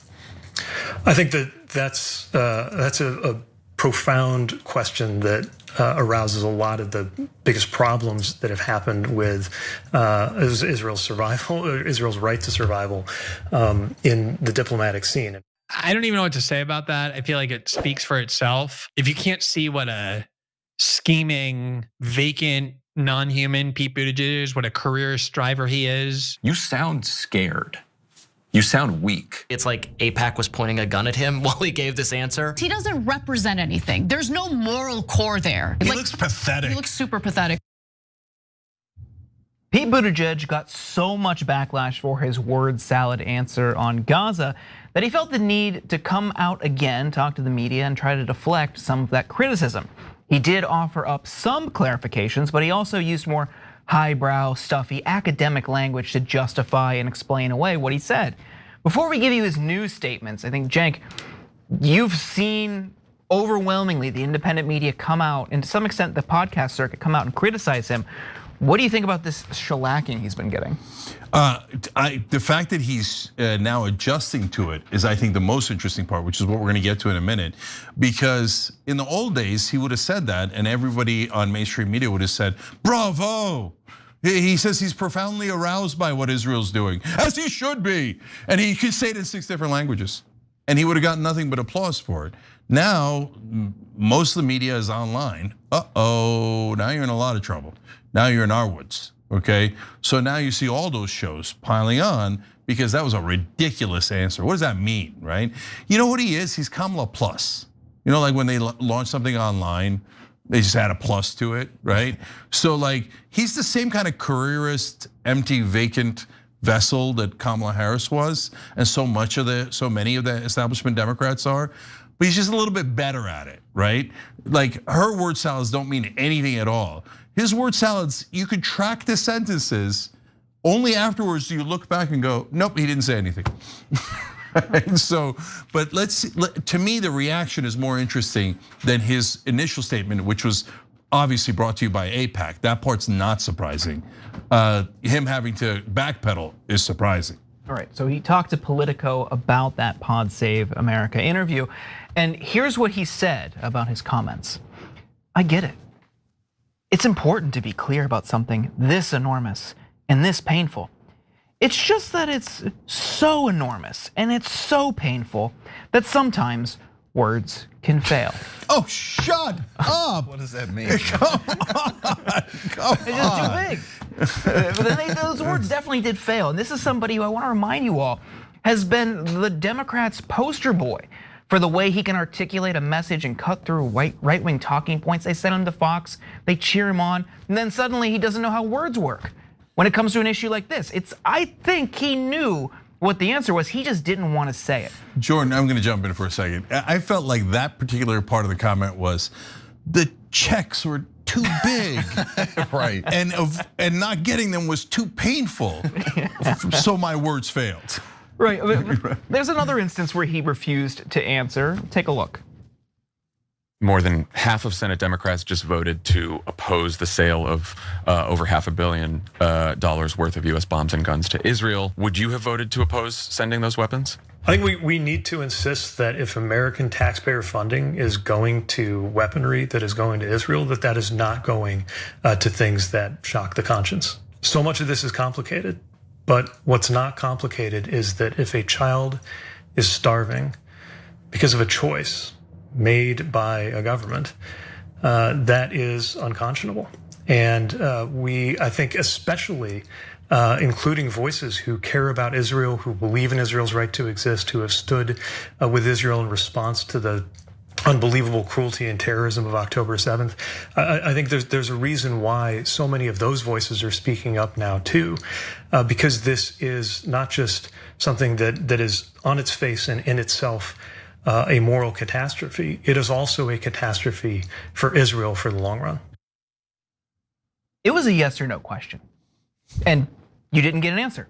But then when he talked to Politico, he said that yes, he would have voted for Bernie Sanders' proposed arms embargo against Israel. He also said he was in favor of recognizing a Palestinian state as part of a two-state solution, and that the US should not pass another 10-year military aid agreement with Israel. His change of tune says less about his actual positions and more about Democrats' realization that voters care more about the genocide in Gaza and want their leaders to speak up about it. A measly 8% of Democratic voters support Israel's military action in Gaza, as Gallup defines it. Buttigieg told Politico, Democrats, like all Americans, but certainly Democrats, are sickened by what's happening and trying to hold several things in mind at the same time, all of which can be true. That what has to happen next is the killing has to end. The hostages have to come home, and the people of Gaza need aid unimpeded. And all of that should be happening immediately. And he's not the only Democrat reevaluating their rhetoric. Others are revising their opinions or just avoiding the conversation altogether in the hopes of avoiding backlash from their base. Senator Ruben Gallego said his own position is, quote, evolving. Governors like Wes Moore of Maryland and Josh Shapiro of Pennsylvania, both staunch defenders of Israel, are keeping their powder dry and declining to engage on nuts and bolts policy questions. Through a spokesperson, former Vice President Kamala Harris did not comment. Kentucky Governor Andy Beshear, who many people think will run for president in 2028, also gave a typical wishy-washy statement. Trump should insist that the United States, with Israel's cooperation, provide food and assistance to people and children suffering and starving in Gaza. Such basic humanitarian aid must be provided while Israel ensures its ability to defend itself. Meanwhile, the DNC is considering 2 Gaza-related resolutions at the meetings this month. One, submitted by DNC Chair Ken Martin, calls for a ceasefire and a two-state solution. The other, from progressive DNC members calls for an arms embargo and recognizing Palestine as a state. But pro-Israel lobbyists are confident Democrats will stay in line. Democratic Majority for Israel President Brian Romick says 2028 is a long way off, but one thing is clear. The US-Israel relationship has been strong for generations, and we expect that Democrats running in 2028 who want to win the presidency not only get that, but will stand strong with our ally. We know our party's support for Israel is strong. Cenk, do you believe any of these 2028 hopefuls in their statements that they are changing tune, or are they just saying it because it's politically expedient? Oh, I don't believe them at all. And it's just a variation in the range there. So, for example, let's note for the record that Wes Moore hasn't said anything about Gaza. I mean, I hear about how Wes Moore is the second coming all the time, right? And he's doing something smart strategically, by the way, he's hiding. So Buttigieg and Newsom are doing interviews and they can't thread the needle because they want to please their donors. But every time they get out there, they step right in it because if you talk donor talk now, you're gonna get caught. So Wes Moore doesn't want to get caught, so he's hiding in a cave somewhere and just can't find, the words have failed him as well, right? Later they'll bring out Wes Moore as the answer, okay? So I don't know enough about him. I'm not saying I don't like him, it's just interesting that he's hiding in a cave. Okay, so let's put that aside. So now when you go to somebody like Buttigieg, he said, things that we shouldn't spend money in regards to Israel on things that shock the conscience. So, but you're not even in favor of cutting all their funding in the middle of a genocide. So if a genocide and starving children to death doesn't shock your conscience, Jesus Christ, what does? Like and to Jordan's main question, and I'll get back to the specific candidates in a second, and there's an amazing example from Michigan that I want to share with you guys too. But do they mean it? No, they know Trump's gonna be in office for another 3+ years. So they're never actually gonna be put to an actual decision. Like Buttigieg is not in Congress. Buttigieg is never gonna vote on any of this. And he won't get to do anything about it unless he wins the presidency. And at that point, 3-4 years later, he'll be like, oh, well, now that Israel has stopped slaughtering people and has already annexed Gaza and the West Bank, well, there's nothing we could do. So we're gonna send him another $20 billion, right? So, no, they're totally, utterly, like their false statements are obvious because a minute ago, he says he can't find words to criticize Israel. Then they go, hey, idiot. That's polling at 8% among voters, 8, right? He's like, okay, I found the words. I mean, they're still failing me largely, but it's complicated. I love when they say it's complicated. Why is it complicated? Wait, how's a genocide complicated? I mean, you pick any genocide or Holocaust, okay? In the middle of the Armenian genocide, the Turks are slaughtering the Armenians. If American politicians were like, well, it's complicated. I'm getting paid by the Turkish government, right? On the other hand, they're killing all these Armenians. It's complicated. No, there's not on the other hand. On the other hand is saying, but on the other hand, I'm corrupt and I like the people who are slaughtering innocent civilians. I mean, it's absurd. So that's why they're all like, I don't know what to do. How do I lie effectively? Because they lost their mommy and daddy. Their mommy and daddy was the New York Times and CNN. And those guys would protect them at all costs. No, that word salad was brilliant. Yeah, of course you should support Israel. Of course you should. Anyone who doesn't is an anti-Semite, right? So now that they don't have that, they still have that protection, but it's not working. The walls have been breached. They're at 8%. So now you're gonna see a lot of Democratic establishment politicians come with mealy-mouthed things because they can't fully criticize Israel because then they'll get spanked by AIPAC, right? So since they can't fully criticize Israel, is what you're gonna hear from here to 2028, right? Our beloved Israel, but a slight genocide, so I'm against them, but I'm for them. Donors give me money, voters give me votes. So that's one-on-one Shapiro. Get out of here, Shapiro. Jordan and I had this conversation, we had this debate. I backed Shapiro for VP in 2024, came to regret it. Because now, of course, oh no, Israel.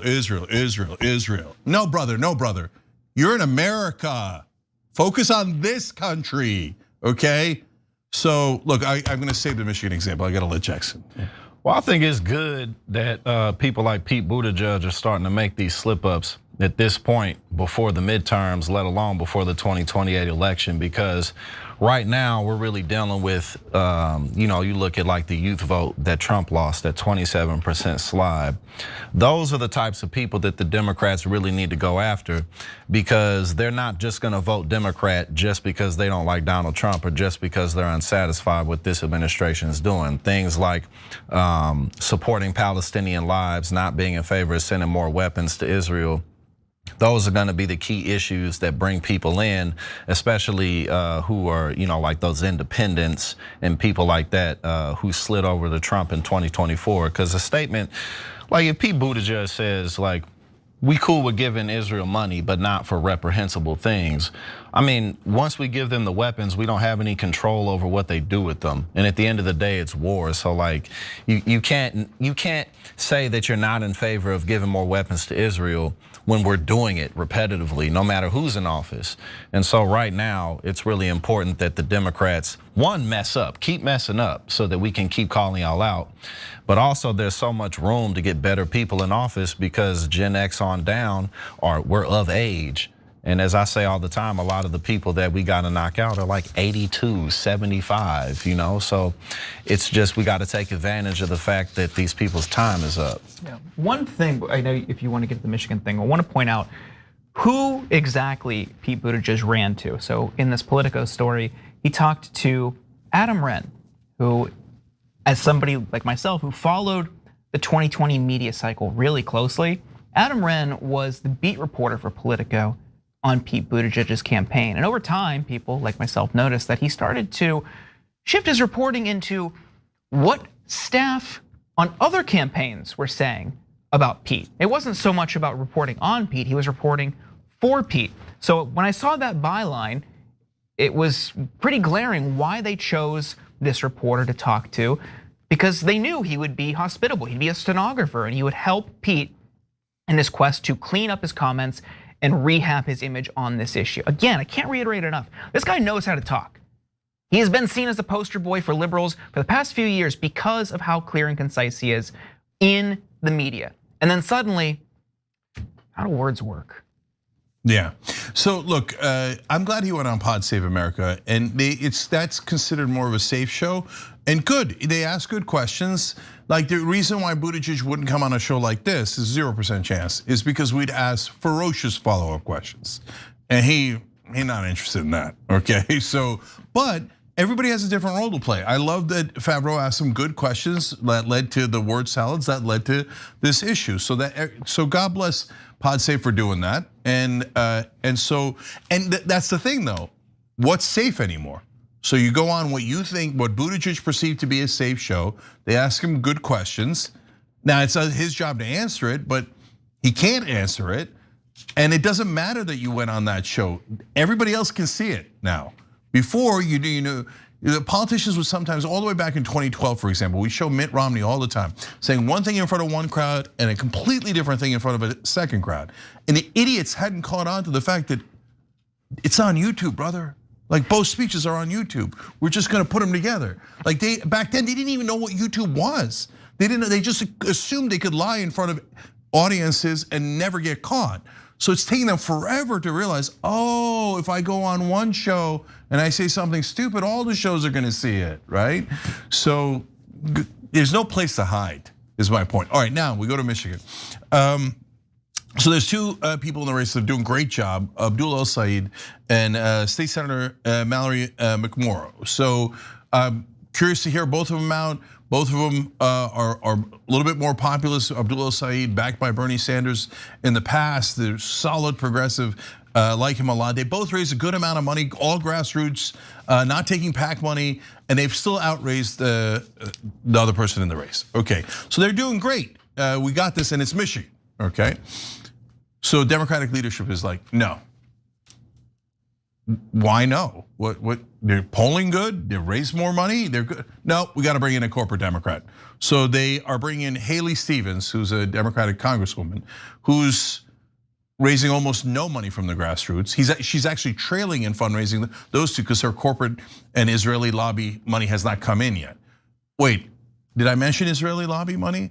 Let's see how much Haley Stevens has taken in her short career from the Israeli lobby. Oh, only $5.4 million. She's like a nobody congresswoman for about 3 minutes. $5,480,000. So the other two are not in favor of Israel's genocide. Haley Stevens, you're going to be shocked to find out, is not bothered by it. So Chuck Schumer and the other Democratic leaders are like, whoa, we've got an emergency here. We might accidentally win a race. No, let's send a corporate idiot who's totally in favor of a genocide into Michigan to get slaughtered. We might have to work. Yeah. I mean, look, that's why I say these Democratic, corporate establishment Democratic leadership is never gonna learn. Never, ever, ever, ever. And if it looks like they're learning, they're just learning how to lie better. Like the Buttigieg is in the shop right now. And you know what's happening? Recomputing. How do I get the 92% who hate my position to love it and still take millions of dollars from AIPAC? Recomputing. Okay, not gonna work. And by the way, if you guys are Democratic donors out there, whether you give $5 or $5 million, you're wasting your money on the robots. Even if you love the robots and you love their corporate position and whatever you like about them, right? Oh my God, he went to Harvard. He sounds so smart, okay? It doesn't matter because you're burning the money anyway, right? He's not gonna win. It's a new world. Everybody gets caught in this world. Your only chance is people who are authentic. Look for people not taking PAC money. That's your answer. All right, we got to take a break here. We are going to come back, and Trump is going to. He's got a brilliant new idea. The Epstein victims, maybe we attack them. Oh my God! All right, we'll be right back. Brandy Arguay.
All right, so let's go to Super Chat.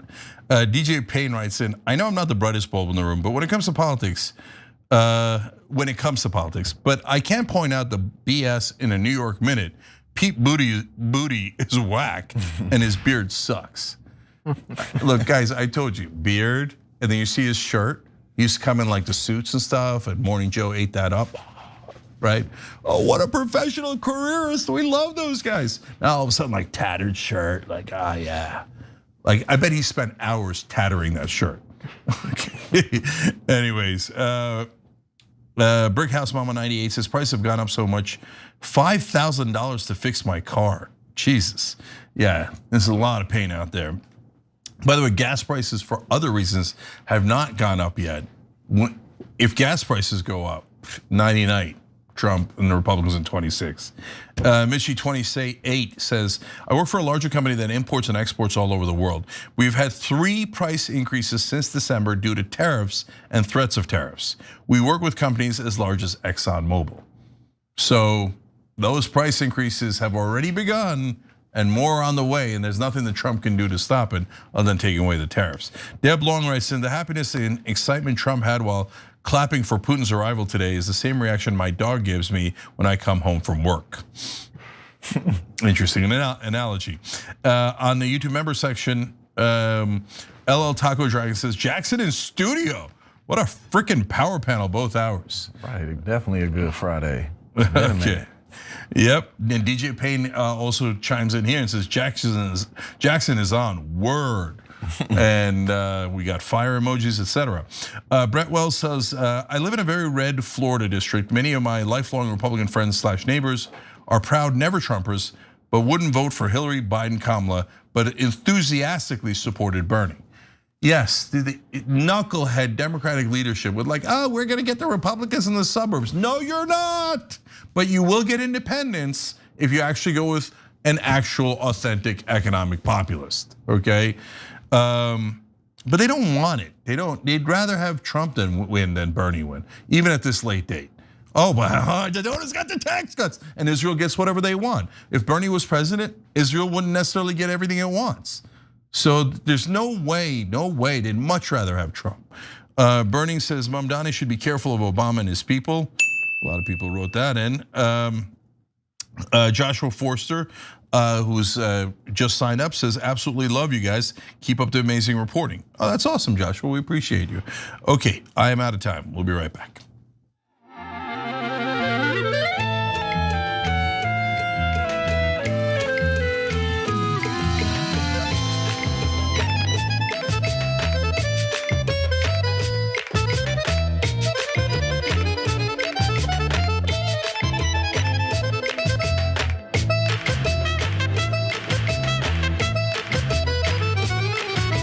All right, back on TYT, Cenk, Jordan, and Jackson with you guys. Also, Q Cortez Paris, they just joined on YouTube. We appreciate you. You're now part of the Young Turks.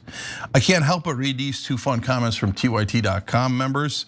Don't shoot, the goalkeeper says, Christ, I've never even heard of Stevens, and I live in Michigan, and she raised that much? Get the F out of here, Haley. No, she raised that much just from the Israeli lobby. It's just amazing, it's amazing. But no, there is no corruption. There's nothing to see here. Ben Peck says, girlfriend, did you cheat on me? Boyfriend. I think that's a profound question that arouses a lot of the biggest problems that have happened with our relationship survival. Ben, nice job. You know what? All of us laughed. $100 Blue Apron gift card. So rewards at tyt.com. You got to be a member, but obviously Ben's in the member section, so he has rewards at tyt.com to get it. All right, and then I want to tell you guys about Chapter. Okay, so if millions of seniors are on the wrong Medicare plan, this makes me panic because my parents are on a plan, and that's part of the reason we picked Chapter. So most Medicare agents recommend plans based on the highest commissions rather than what's right for you. So that really bothers me. I've read a lot of articles about how they just like, who cares what the right plan is? Let's just pick the guys giving us the best commission. Chapter does not do that. That's why we trust them, and that's why we're going with them and recommending them for you guys. They don't work for big insurance. They're independent and they work for you. That's the most important part. Call them today at 805-201-2275. 805-201-2275.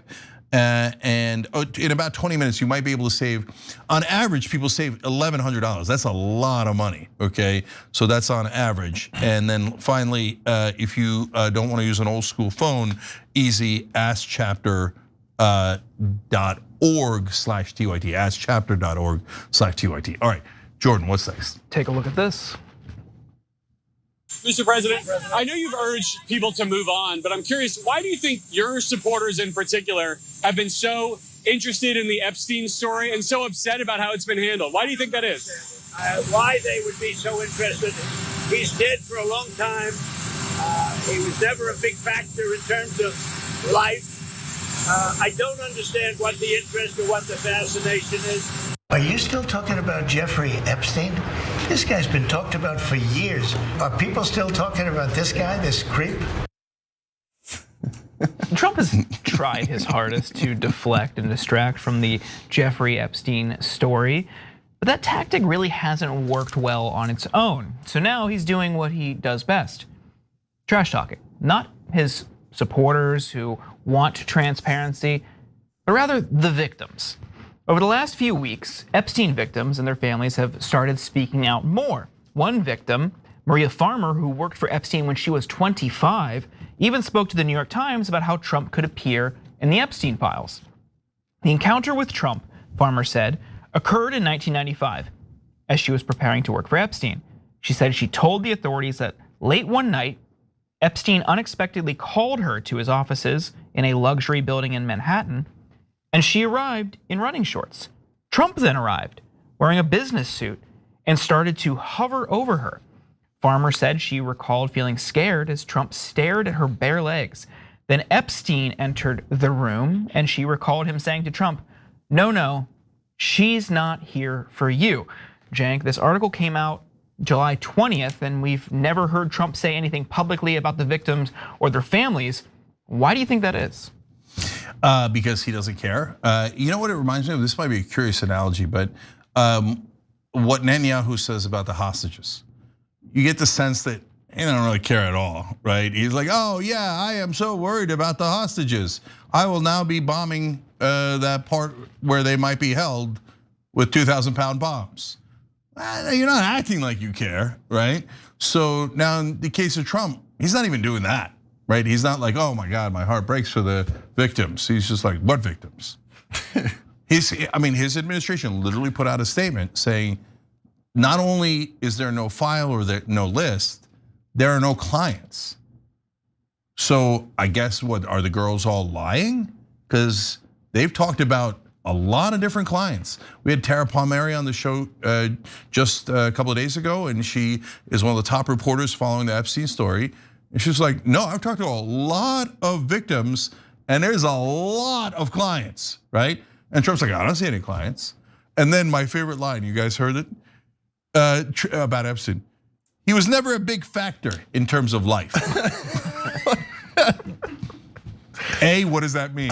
And B, I'm pretty sure he was a big factor, okay? He was such a big factor, you've been trying to cover that up for a long time now.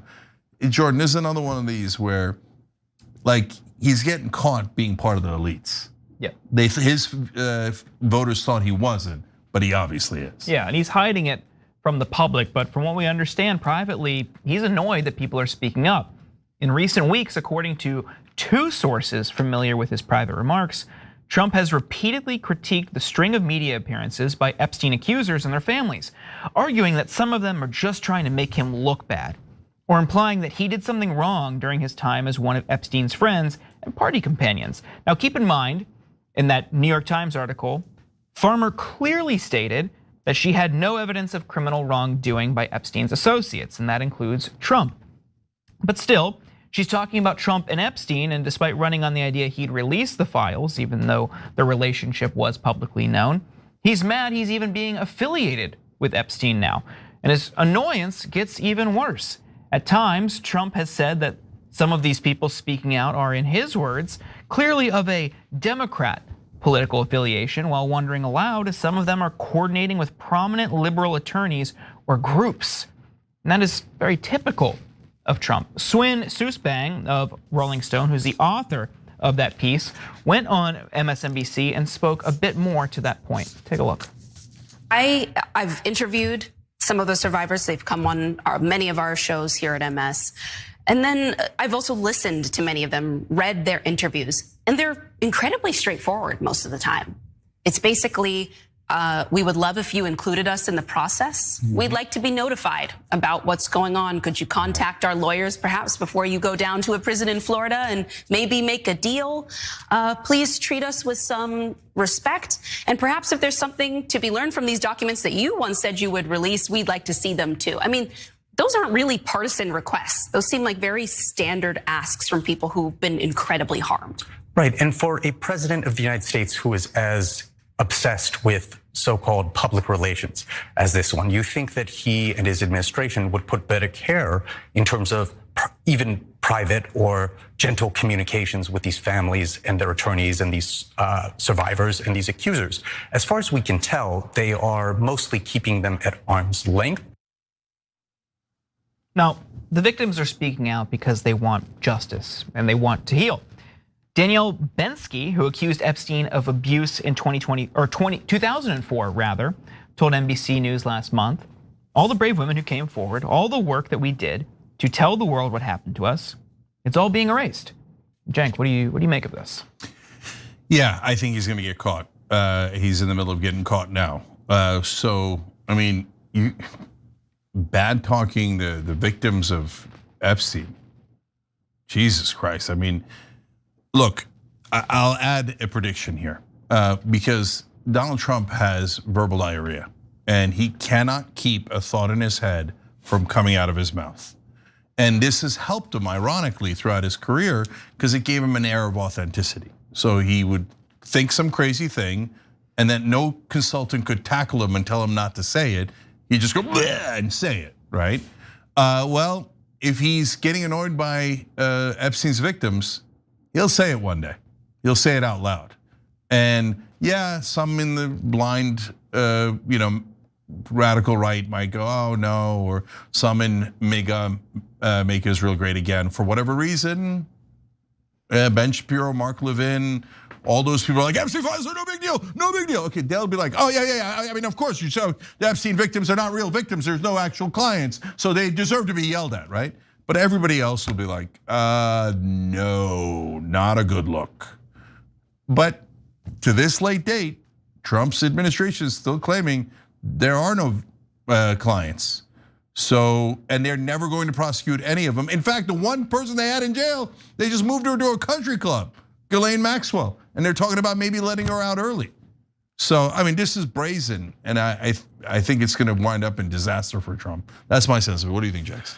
Well, I mean, throughout this whole, his whole time being president, first term, but especially this one, it's just glaringly obvious how much fun he's not having being president of the United States.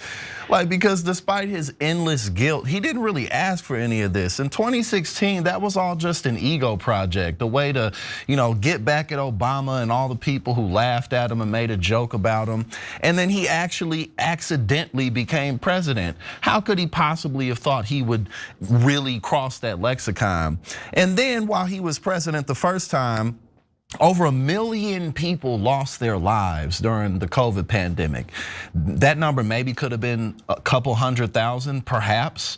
I've never understood how people are so willing to give him a pass on that. Like, that would have been the same with anybody. No, he destroyed our response systems. And then he literally commits treason on live television. And the second time he runs for president, the sole motivation behind that was staying out of prison. Like, he doesn't want to be president. And now he just keeps finding himself in all this chaos because of things he did 20 years ago, 30 years ago, or because of the big beautiful bill that he passed, or because of this, Epstein mess about how he just won't release the files. Ghislaine Maxwell, a convicted sexual trafficker, criminal, bottom of the barrel type of individual. You're letting her out like, why could that possibly be? People aren't stupid. And this guy, this is a man who, while he has been president, has profited in the billions, and he's still not having a good time.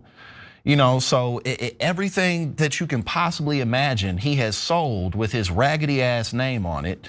And Oklahoma sold $3 million worth of his Bibles to their school districts. And also, all the public events that he has where officials go and stay the night in his hotels.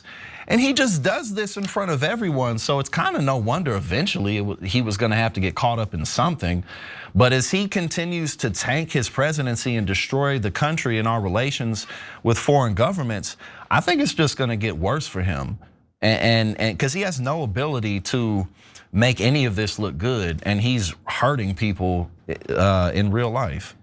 I'm totally with you. I think all of that clouds and overshadows his presidency, and I think mostly he doesn't want to be president, and I think all of this affects his behavior, his thinking, his approach to it. I think the part of it that he loves is just the adulation, and like we talked about in the last hour, the potential to get awards. He's trying to use leverage to get the Nobel Peace Prize, and then using his position to take over the Kennedy Center, fill the board with MAGA appointees, and then host the Kennedy Center honors. Like this, he just wants the most vapid, most meaningless elements of the presidency, and it's just the pomp and circumstance. He just wants to show up to benefits, to galas, to shake hands, look important, be in photo ops with prestigious people, and then go home. He doesn't want to do any of the work Like a at all little boy. whatsoever. Like a child. Yeah. Yeah, just real quick, I'm gonna pick up on two things you guys said. For the Kennedy Center to the real world, no one cares. No, like what's happening? Who's at the Kennedy Center this week? Who cares, right? To a farmer in Iowa, to a construction worker in Missouri, who cares? But you don't know in Washington. That's all they're talking about. Because it really bothers the elites that Trump is taking over the Kennedy Center and he's bringing in Sly Stallone and all these guys instead of like, oh, ballet dancer from Norway or whatever the hell, right? So I couldn't give a rat's ass. But the establishment cares, the elites care. But what's interesting is what point Jordan's making, Trump cares. Because Trump's always wanted to be part of the elites. Yeah. So it's like, I'm running the Kennedy Center. That's what you care about? Holy cow. And to your point, Jackson, so I love that Trump's a sweaty mess at night and that all this stuff keeps him, that gives me some solace. It's like LBJ, he did some really good things on the domestic front, but he was a disaster on the Vietnam War. And when I found out that he couldn't sleep at night and he was just drinking himself to a little bit of sleep because he was so like, broken up about how much people hated him over the Vietnam War, I was like, okay, that makes me feel better.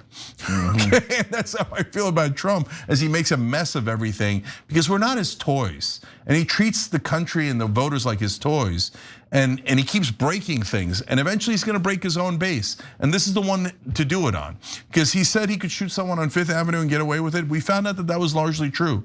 But it turns out the one set of people you can't shoot on Fifth Avenue is Epstein victims. So people get a little bit touchy about that, and they should. And I appreciate everyone from people who hated Trump the most to people who believed in Trump the most, who are open-minded and see, oh, okay, I see it now. Yeah, he's part of the elites, and he's never gonna release anything related to Epstein. All he cares about is himself and protecting the bad guys. So it's not a matter of I told you so, guys, not at all. It's a matter of, okay, thank you for seeing the light. We appreciate it. Let's go pick a real populist and actually serve the American people instead of all these jackasses fighting over the Kennedy Center and who's gonna protect Epstein the most. All right, we'll be right back.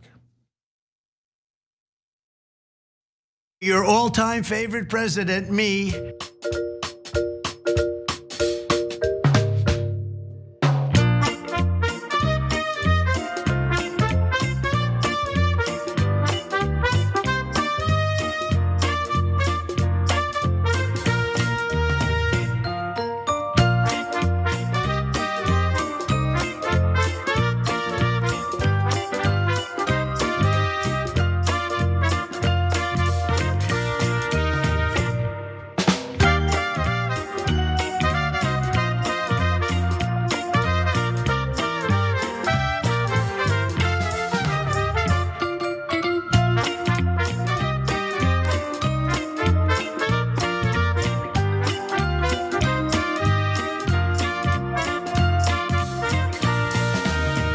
All-time favorite president, me.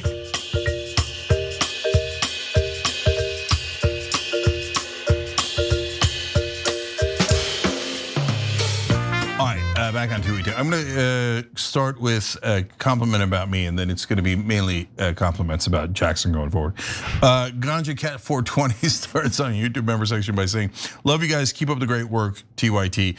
P.S. Jenk, you did an amazing job on Jubilee. Great job." Thank you for saying that. I appreciate it. Now I want to give credit to Roses in August on Twitch. She said, I would like to add that free buses have already been tried and are successful in Baltimore. It's called the Baltimore Circulator and the PX Grocery Store. It's run by the military nationwide, has been successful for 50 plus years. Mamdani isn't proposing all novel ideas. The elite just hate him and the people. You know what? Thank you for educating me about that. I'm gonna look more into the Baltimore bus program. That's awesome. Thank you for being part of the show and making it better. All right, now we go to TYT.com where they're obsessed with one of the hosts. Patience writes in, I want to see Snacks and move it. Sorry, I don't usually comment on Jackson's general hotness, but in studio, wow. Okay. I can't, man. I'm gonna get the chorus all messed up and ruin the sound. I'm sorry. Another day, another day. Okay, we're gonna have to do a members only video on that one.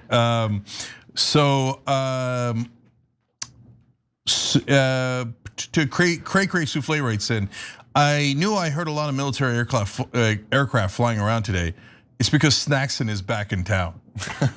Okay, hot Pot Biddy Dragon writes in, Jackson is so handsome. And Trump lawyer says, yeah, 6'6" Snacks and Jackson. Welcome in, brother. In my white tee, you know what I'm saying? Man, I'm like, as a guy, I can't tell. But you must be really good looking because people write in all the time. Hey, I'm not complaining, man. God bless. I love it. Good for something, you know. Yeah, and it's good. I love that you guys are equal opportunity. You got a lot of compliments for Anna when she's got her A game on. Lots of compliments for you. I love it. Okay, so all right. Georgie Girl says, Jake, sometimes it rubs me the wrong way when you do the "I told you so" kind of stuff about how right your predictions have been. However, I now take great comfort in the changes you are predicting, particularly in Trump's base finally seeing who he really is, which would decrease a lot of his power. I'm hanging on to your wisdom now, Jake. No pressure, buddy. Yeah, normally I say, look, man, I'm gonna give you a prediction and I hope it doesn't happen because most things that are gonna happen are not so great, right? But in this case, so let's cross our fingers and hope that I'm not wrong on that one. On the other hand, don't worry, Jose J. Reyes gets us back into familiar territory. I disagree, Jake. His base will move on even while most disapprove of his handling of it. He has not lost much support, if any, from that base. Some of those polling indicates what you're saying, brother, but all right, let's see how it turns out. But no problem.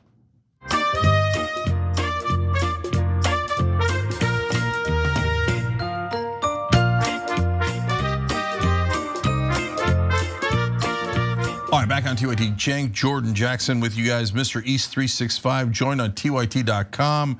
And David Haley and Eslam El Shura joined on YouTube. You guys are amazing. We love you. You are the Young Turks. Jordan. Take a look at this.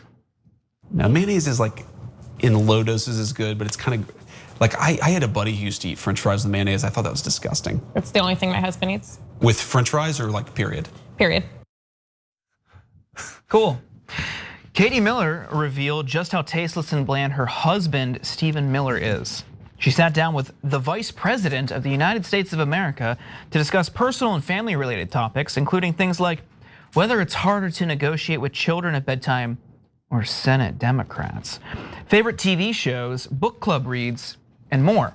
But towards the end of the podcast, she decided to ask Vance some rapid-fire food questions, and here's how that went. Is a hot dog a sandwich?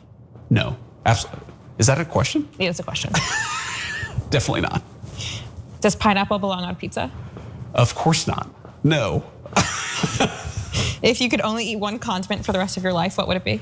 One condiment? Yeah. Does barbecue sauce count? Yeah. Okay, barbecue sauce. Not mayonnaise? No. No, mayonnaise is like in low doses is good, but it's kind of like I had a buddy who used to eat French fries with mayonnaise. I thought that was disgusting. That's the only thing my husband eats. With French fries or like period? Period. Okay. Wow. I didn't realize. He's only a mayonnaise guy. Okay. I learned something about Steven I didn't know. Yeah, it's whatever. They're just the most boring and grotesque people alive.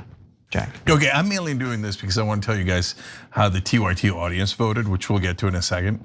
So first of all, hey, way to copy old school. Become a Young Turks member, see how old school is actually done. So we talk about stuff like that all the time. Hot dogs and sandwich. It's usually me and Ben Mankos, Michael Schur, etc. Become a member. That's one of the advantages. Hit that join button below. Okay, and hot dog is my favorite meat, right along with Mitt Romney. So now, the heartbreaking part of this is, God damn it, don't make me in the same camp as Stephen Miller.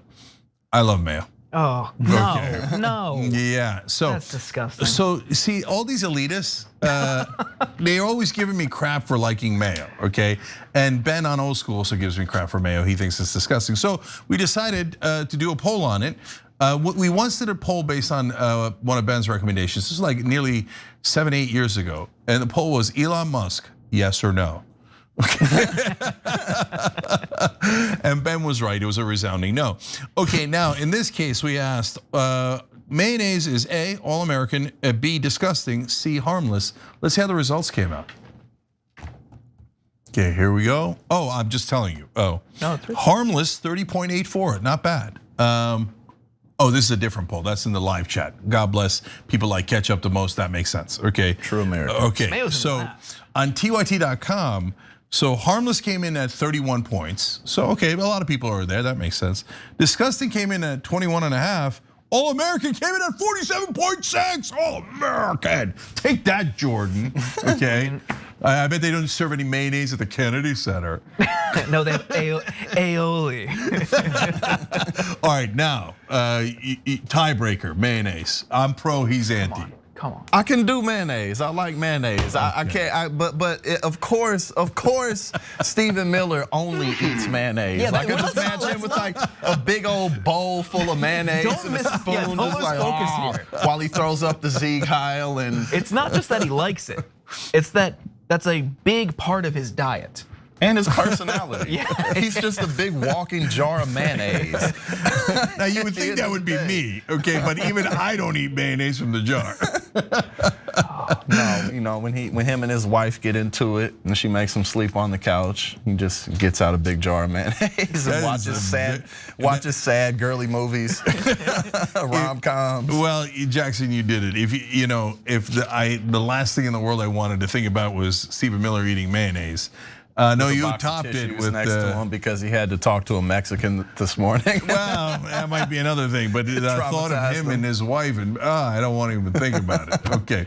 Anyways, all right. Speaking of members only, bonus episode coming out with amazing stories for you guys, including a hilarious story of Democratic corruption. I hope we get to that, and then Rogan regulating. That was interesting too. So hit that beautiful join button below on YouTube or tyt.com/join, and we'll see you there now. Hot dog is my favorite meat.